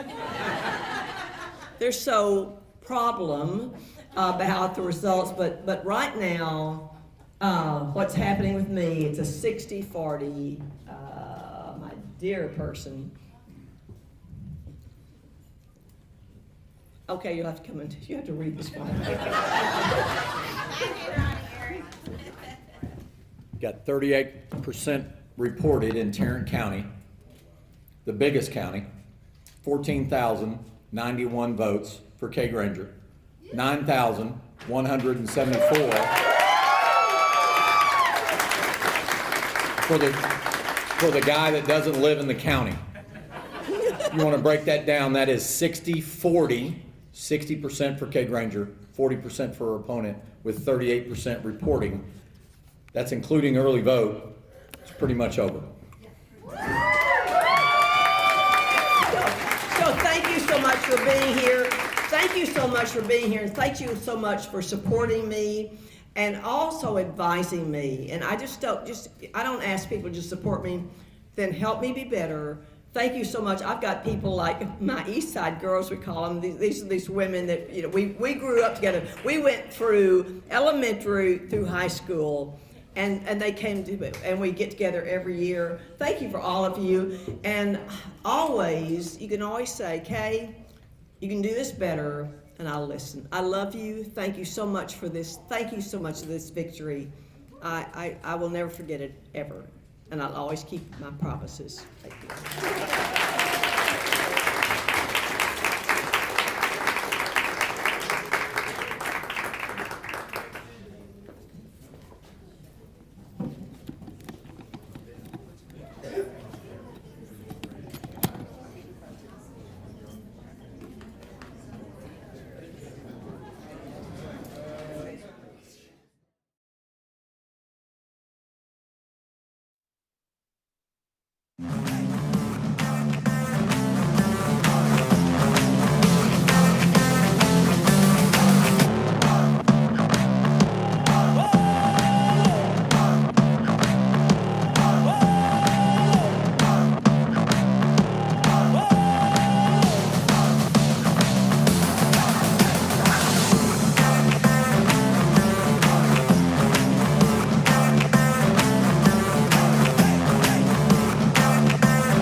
like to hear themselves talk, so maybe we need a few more people who can listen. Hundreds of thousands of people across the state tonight have, and over early voting, have stood with us, and I am really excited to tell you that we are walking into the runoff in the strongest possible position, thanks to the army of people across the state who have come together and all put an oar in the water and all pulled in the same direction and put us in the strongest possible position to take on John Cornyn in November. And I am so excited for that. You know what, y'all? It's time. As a combat veteran, I'm concerned about the values of this country that are under attack. And as a working mom, I am terrified about my kids' future if we leave it in the hands of people like Senator John Cornyn. We are fighting to get access to quality, affordable health care for all Texans. We are fighting to not allow the government to tell a woman that she has to have a child, to force a woman to have children before she's ready. We are fighting so that you can choose who you love and who you marry and not let the government tell you that. We're fighting to get aggressive action on climate change before it's too late. And I want to thank you for standing with me against a corrupt system that is not working for us. And how can we expect it to work for us when the people who are in that system, by and large, not all of them, but certainly John Cornyn, are serving the special interests, the gun lobby, the private prison industry, and big pharma, and not us. So I have a message for everyone who has fought tooth and nail with us. I feel like we've been doing this a long time.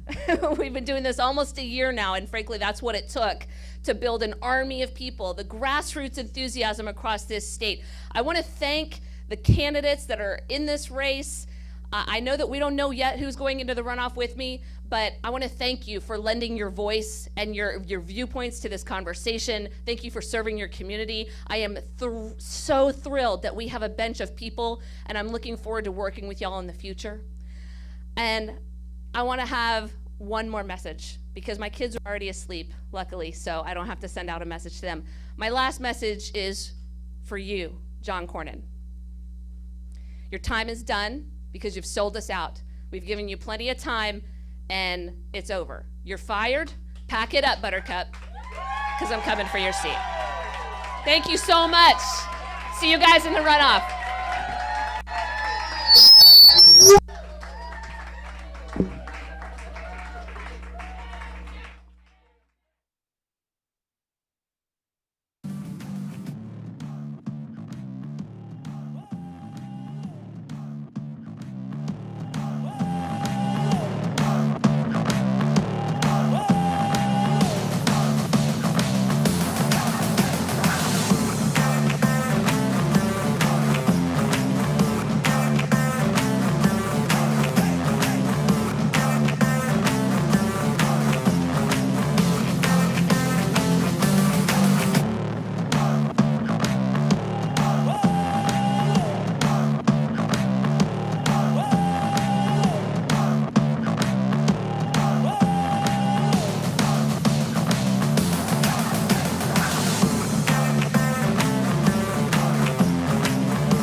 It's the biggest night yet in the race for president. We need energy, we need excitement. I feel good. 14 states voting, hundreds of delegates on the line. We will build a better country. We're in it to win it. And the battle in Texas matters more than ever. It's going to boil down to a Biden or Bernie decision. After tonight, who will be left standing? Plus, the hot races in Texas, a long shot bid to unseat a senator, and the Republican clash for Congress. The polls are closed in Texas and the early results are in. It's Super Tuesday, live from South Victory. You're watching WFAA News at 10. It is Super Tuesday and votes are still coming in from all over Texas. I'm Cynthia Izaguirre. And I'm Chris Lawrence. There is a lot at stake here tonight, but the results have been coming in so slowly. That's why we can't name a projected winner. What we can tell you is right now, Bernie Sanders is leading in Texas with Joe Biden close behind. Look, we are covering all the races from every angle, from our social media team to our panel of experts. And that ticker on the bottom of your screen providing instant updates. But we have to start with lead political reporter Jason Whiteley. And Jason, we're hearing about some issues in the last half hour. What's going on? Indeed so. We knew the race would be close. We didn't think it would take this long to get results in Texas. The bottom line is they did not expect so many people to go out and vote. That's a great problem to have. The problem is it's taking hours and hours to count the votes. And we understand in some places in the state, people are still voting. Here's the number to pay attention to. Obviously, you want to see how the candidates did. But 3 hours after polls closed in Texas, the number to watch is the top left, that tiny number that says reporting, 31%. 3 hours after polls closed, we can only tell you that Bernie Sanders has a third of the vote. Joe Biden has a quarter of it. And Michael Bloomberg across the 15% threshold to at least win delegates in this state. So that's the big deal there. Bernie Sanders, though, already taking credit for this, speaking to supporters tonight in Burlington, Vermont. But tonight, I tell you with absolute confidence, we are going to win the Democratic nomination.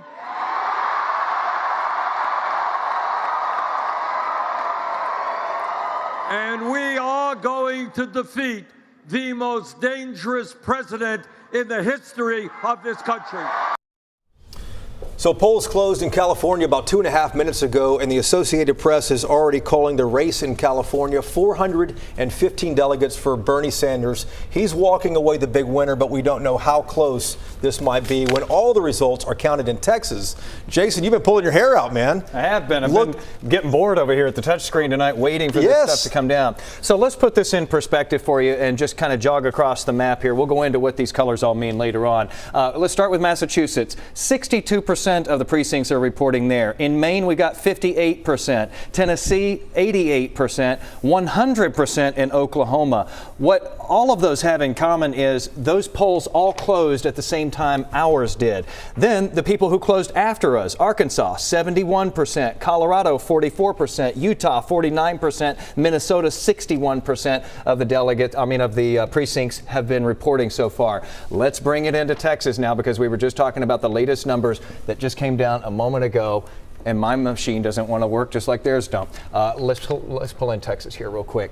So we're seeing, no, I got Tennessee. The wrong that T keeps state happening here. to me. That happens to me when I book things all the time too. 26% of precincts reporting, it says here. We just got an update over there. And so what's going on here is we've got these major population centers. Look at Houston, Harris County here. 5% of the precincts reporting. This is 3 hours after the polls were supposed to close tonight. We have seen an uptick in Dallas. We're at 4% now of precincts reporting there, so that's not looking great. Austin, 1%. You see these major population centers. Let's get you down to San Antonio. They're not even listing a precinct percentage right now. And Jason, everywhere that you see gray on this map, all of these pockets of gray, nothing's been reported. No early voting's been reported. No day of voting has been reported. And we know that ballots were cast in here. We're seeing nothing. And that's majority rural areas there, too. We're also hearing from our folks at the Secretary of State's office, which is the organization that counts all the votes, the state organization, that apparently Dallas County is having trouble reporting the presidential race by senatorial district. You do that for delegates, so the campaigns know exactly how many delegates they're getting. They're apparently having to do that manually. That's going to be delaying some of the numbers for Jason. I do want to point out one more thing here. These top three that you see here, if it holds like this, Bernie Sanders, Joe Biden, and Michael Bloomberg would all get delegates out of this because they've all gone above that 15% threshold. So this wouldn't be just one person who runs away with all of it. Good deal. Back to you in a moment, Jason. Let's head across to the other side of our studio here and talk to our experts who've been adding context and perspective with the numbers, the few numbers we have seen so far. Let me introduce you to the panel. We'll start here with Vinny Minchillo. He is a principal at Glasshouse Strategies. Bud Kennedy is from the Fort Worth Star-Telegram on a lot of our programs. Alana Rocha flew up from Austin. She is with the Texas Tribune. And of course, Deborah Peoples with the Tarrant County Democratic Party. She is the chairwoman. Thank you guys for being here. Deborah, let's start with you. Biggest takeaway from tonight? Voter turnout. I don't think anybody... You're tickled to death about that earlier. I don't think Democrats or Republicans were prepared for the kind of voter turnout we're seeing. And so I think you can look at those major centers and there are people still in line that are voting, and I think that has to be a great thing for Texas. And as somebody who's in charge of kind of the layout in Tarrant County, you couldn't see this coming? You couldn't see all the interest and excitement in this? Oh, well, we saw a lot of interest and excitement, but as I said earlier, in some locations we had 4 times the vote that we had in 2016 and up from 2018. There's no way to predict that. We were expecting a nice uptick, but nothing like we've seen. Alana? Well, we just published a story that MJ Hager in the U.S. Senate race, the Democratic race there, and Royce West were going to be in the runoff, maybe. I mean, that's how it was looking. And then I checked our website, and actually, Cristina Ramirez has surpassed him for the second spot. So it's just... takeaway for the night is it's going to be a long night. Yeah, having been in Iowa reporting there, I know it was a long night there, and I worry about Texas too. But biggest takeaway from tonight? Well, I mean, nationally we look at that Bloomberg did better in Texas than we thought. Elizabeth Warren did much, much worse. But locally, I mean, you look at Congresswoman Kay Granger, about a 60-40 win over Chris Putnam, who came in, spent a couple of $1 million trying to unseat an incumbent and got nowhere, ran into a stone wall again in Tarrant County. You just can't come out of nowhere with no name ID and win a race. And Vinny, last comment here on this. Well, we don't know if it's possible to buy a presidential election, but we know $500 million is not enough to get it done. And of course, the big question is what happens to Mike Bloomberg? What happens to Elizabeth Warren? They didn't perform as well as they had hoped to. Jason Wheeler's back at the touchscreen. Jason? What we have when we look at this map tonight is we've got a 2-candidate race at this point for the Democratic presidential nomination, at least looking at tonight anyway. It looks like right now the AP is calling these dark green states that you see here: Minnesota, Oklahoma, Arkansas, Tennessee, Virginia, North Carolina, Alabama, and Massachusetts for Joe Biden. The ones that you see in dark purple here, Vermont, Colorado, Utah, and California, have been called for Bernie Sanders. The light green that you see up here, Joe Biden is leading by a razor-thin margin there in Maine. That one's too close to call. And of course, we might be the last ones counted tonight here in Texas. Here's where things stand right now. Bernie Sanders ahead here by about 3 percentage points. That's with 29% of the precincts reporting as far as we're looking at the numbers here. That is a tighter margin than we have seen for most of the night. Bernie Sanders had been carrying a 5 and 6% margin through much of the night. And so as that vote continues to trickle in through the evening, we could see this tighten up even more, or maybe someone pulls away. All right, one theme, of course, that we keep talking about that we've seen all night long all over North Texas are long lines as people head out there to vote. Jobin Paniker, in fact, has been tracking down folks. He is live in McKinney tonight, and you saw this yourself today, Jobin. We had some really, really long lines throughout North Texas. Now get this. This just came into our newsroom. This word came into our newsroom that someone in Tarrant County had voted at 9:41 p.m. That's been confirmed. That's almost 3 hours after polls close here. Now we've been hearing about 1 hour wait times, 2 hour wait times, and now we're hearing possibly now 3 hour wait times. Now elections administrators understand the frustration from voters, but in the same breath, they say, you had 11 days to early vote on this. Now, we want to show you some video from earlier today. Here are the lines at Oak Lawn Library. It is well after the sun went down. The lines stretched out the doors, around the building, and into the parking lot. Now, people were on their phones, passing time, just waiting this out. And now look at this view from HD Chopper 8. This is in Allen. Elections Administrator Bruce Sherbet tells me this place historically has long lines. In Dallas, we had some malfunctioning voting machines. That led to some lines. Now, by now, in most counties, you can vote anywhere in your county. The whole point of that is to make voting easier and to reduce these lines. you know, you have 11 days of early voting, and then you have Election Day, but voters turning out heavy on Election Day, especially in the afternoon, there's going to be lines, and there's no way to avoid that in any situation. Now, in some counties, we heard about long lines for Democrat voters because of the disproportionate number of machines available. We have been told that Democrat and Republican parties are responsible for divvying up those machines. Now, Tarrant County went on the offensive midday this week in a tweet saying, "We told both parties to share those machines." Clearly, that did not happen. Back to you guys. All right, thank you, thank you very much. You know, it took me an hour to vote earlier this morning in Dallas County, but you know, the long lines are not a North Texas issue. It's happening all over the state. Just look at what's happening near Houston. You heard Jason Wheeler say that area is only reporting about 5% of its votes right now. Well, here's why: thousands of people waiting outside in line to vote, and a lot of them, sort of as Jobin mentioned, blaming a system that splits voters by party. In fact, at one site, so many people were waiting, they had to bring in extra voting machines. All right, now to the Democratic primary for U.S. Senate. It started as a huge field of 12 candidates trying to unseat Republican incumbent John Cornyn, and we now know who will be in the runoff race. MJ Hagar, she was the favorite headed into this race, and she remains on top with 26% of the vote. And in the number 2 spot right now, at least with 22% of precincts reported, is Dallas Senator Royce West with 14% of a vote. But this is really close. Have a look at who's in number 3, Christina Sinsoon Ramirez with 13% of the vote. A very close race to continue watching here tonight. Let's get to Teresa Woodard. She's live in Austin with MJ Hagar's campaign. What are they telling you there, Teresa? Well, they're excited, no doubt. MJ Hagar is an Air Force veteran. She survived being shot down during her 3rd tour of duty in Afghanistan, and she told me tonight that running against a longtime Republican like incumbent John Cornyn will be a cakewalk compared to what she had to deal with during her military time. She raised more money than any of the other 11 Democratic candidates in this primary, and it worked. Hagar, by all indications, will be one of the top 2 vote getters in this Democratic primary. She has what looks to be a commanding lead in statewide results, so she will go to this runoff. The question is, who's she going to face? We might not know that until tomorrow because it is that tight race among several other candidates. Tonight here in Austin, Hagar told her supporters she is walking into the runoff in the strongest possible position. You know what, y'all? It's time.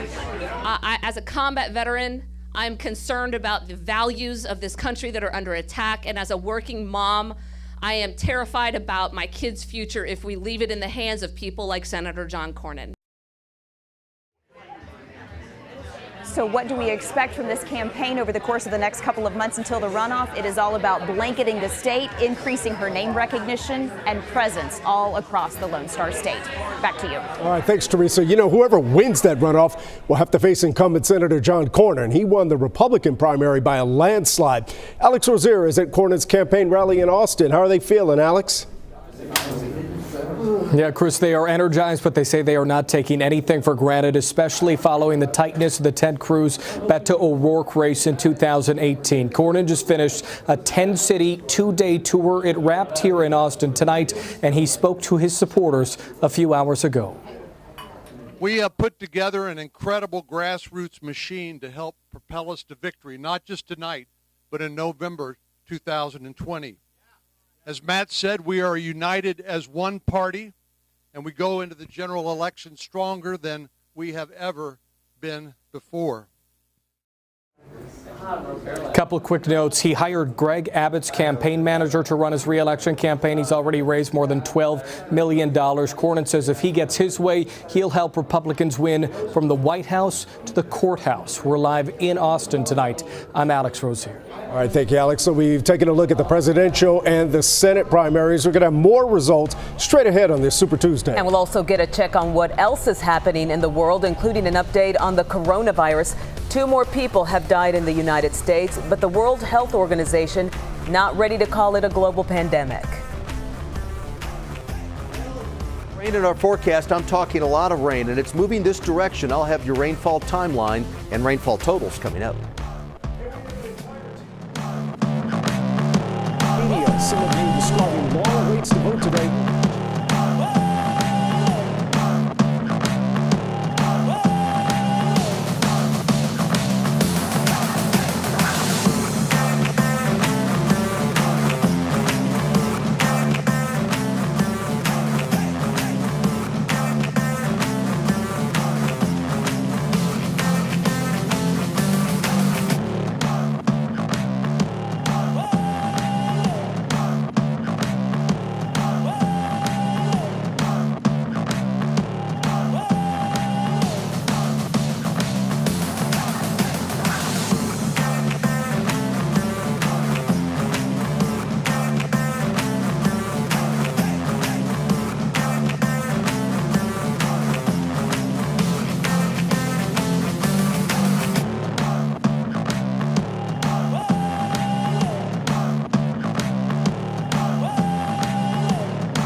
didn't plan on mentioning that.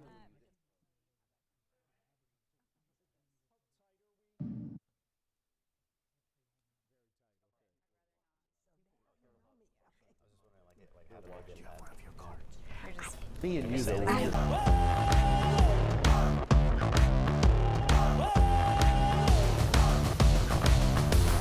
Welcome back to our election coverage. In the race for District 32, there are 5 Republican candidates trying to unseat incumbent Democrat Collin Allred. And Genevieve Collins was the favorite headed into this race, and there she sits on top with 52% of the vote, followed by Floyd McClendon Jr. He is in the number 2 spot at 37% of the vote. In the race for District 24 now, this is a wide open seat. Incumbent Republican Kenny Marchant is retiring.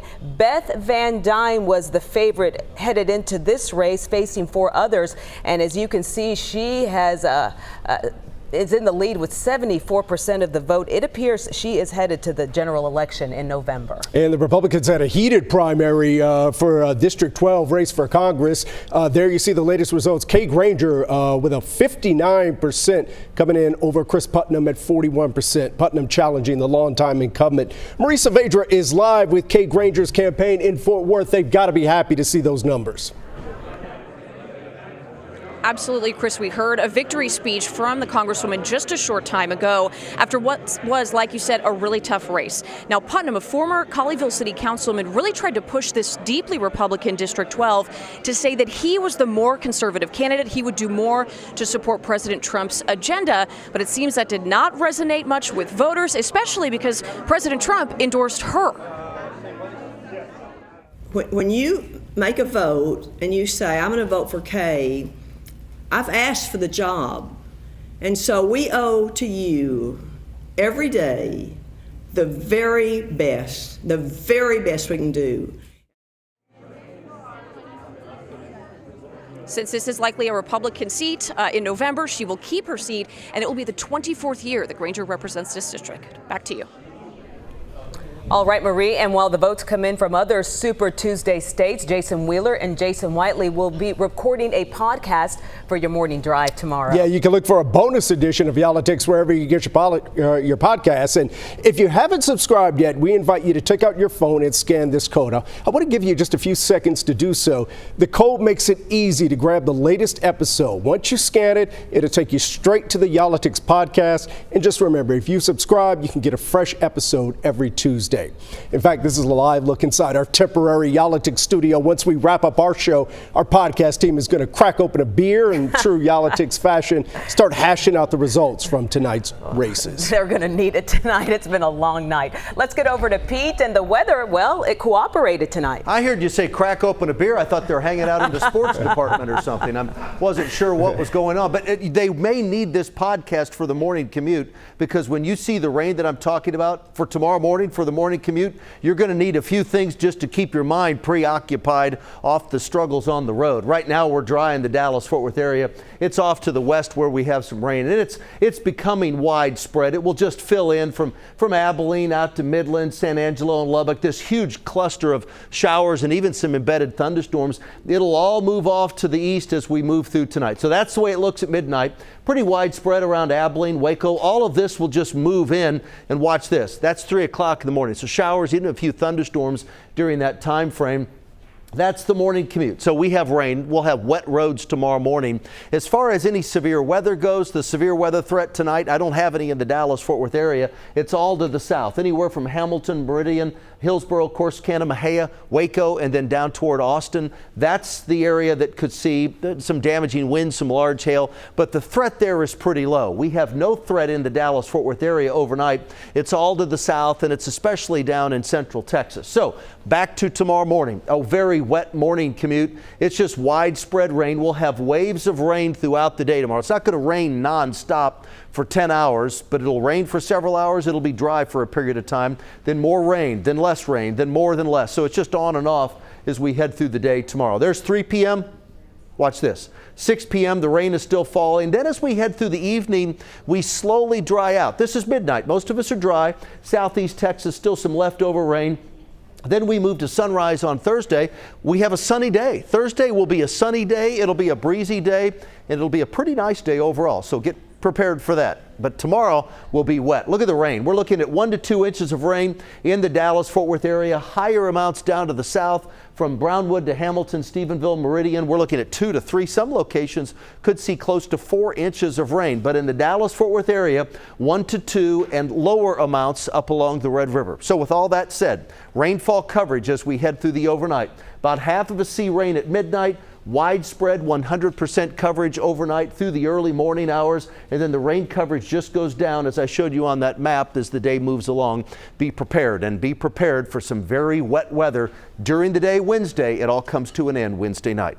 So 53, rain develops tonight. It'll become widespread, and it will be heavy at times. And then during the day tomorrow, the temperatures don't change a whole lot. We start at 53, we only warm to 56. That's what happens when you have as much cloud cover and as much rain around. Not much in the way of a temperature spread. But remember, it's on and off rain or waves of rain tomorrow. And in between that, we'll have some breaks.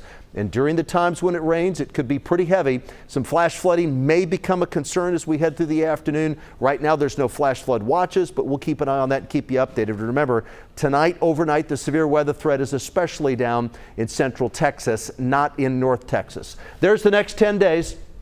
Sun is out on Thursday. Thursday's high is 69. Friday, sunshine at 66. Saturday, partly sunny at 65. The time changes Saturday night, early Sunday morning. Spring forward, set your clocks ahead 1 hour. Daylight saving time begins. A little rain late day Sunday, a better chance Sunday night, an even better chance on Monday. Maybe some severe storms next Monday too. And then after that, we're in the middle 70s with a little bit of rain the end of next week. So keep an eye on it. Greg and the whole crew will be here tomorrow morning. News 8 Daybreak starts at 4:30. Chris, Cynthia? All right. Thanks a lot, Pete. You know, you got to feel for the folks in Tennessee right now. We're seeing devastation in parts of Music City. Tornadoes ripping across Tennessee and shredding buildings. When we come back, a look at the day's news.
Sure, investors. The Dow dropped almost 800 points by the closing bell.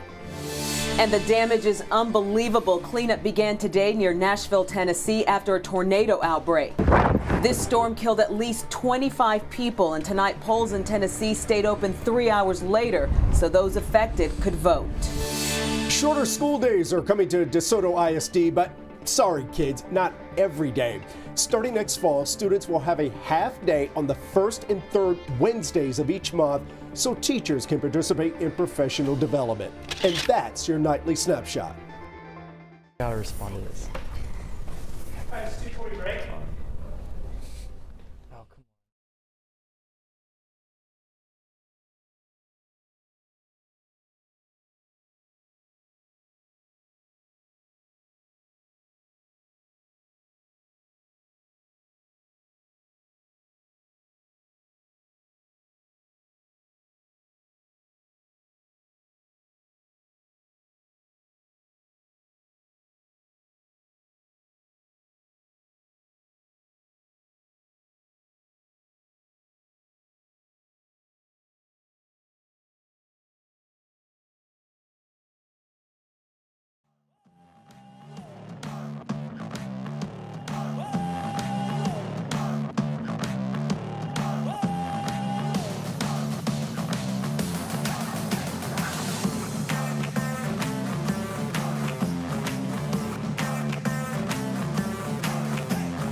Star Wars game.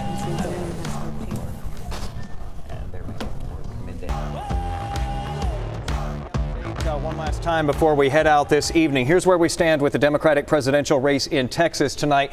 Bernie Sanders leading by 1 point now. Joe Biden right behind him, nipping at his heels. Mike Bloomberg behind him. As it stands now, all three of them would get delegates because they're all above that 15% mark. But still a lot of the vote to be counted. Harris County, where Houston is, 35% of the precincts are in. Dallas County, only 4% of precincts reporting. Austin, Travis County, only 1%. And then San Antonio, 0% of the precincts reporting. And then all these little counties you see in gray, nothing has been reported. And I know the turnout was huge here, especially down in the valley. So it's going to be a long night counting these votes here in Texas. So many people turned out that it just pushed everything behind. So I'm going to be back for daybreak. This is not a joke. No, you're not going anywhere. I might not even leave. You're not going anywhere. Starting up at 5 a.m. I'm going to be here with daybreak. It actually starts at 4:30. I'm going to get here 30 minutes after that. And hopefully by then they will be done counting. Maybe. Don't point at me for daybreak also. Between now and then, though, we're going to step across to another studio, put a podcast together with our panel of experts to kind of break all this down. So we'll have that for your morning drive tomorrow morning. And with that rain on the way, that drive might be a little longer than normal. So take your time on the podcast. Right. Yeah, the night is young, and we will bring you all the results on News 8 Daybreak and always online at WFAA.com.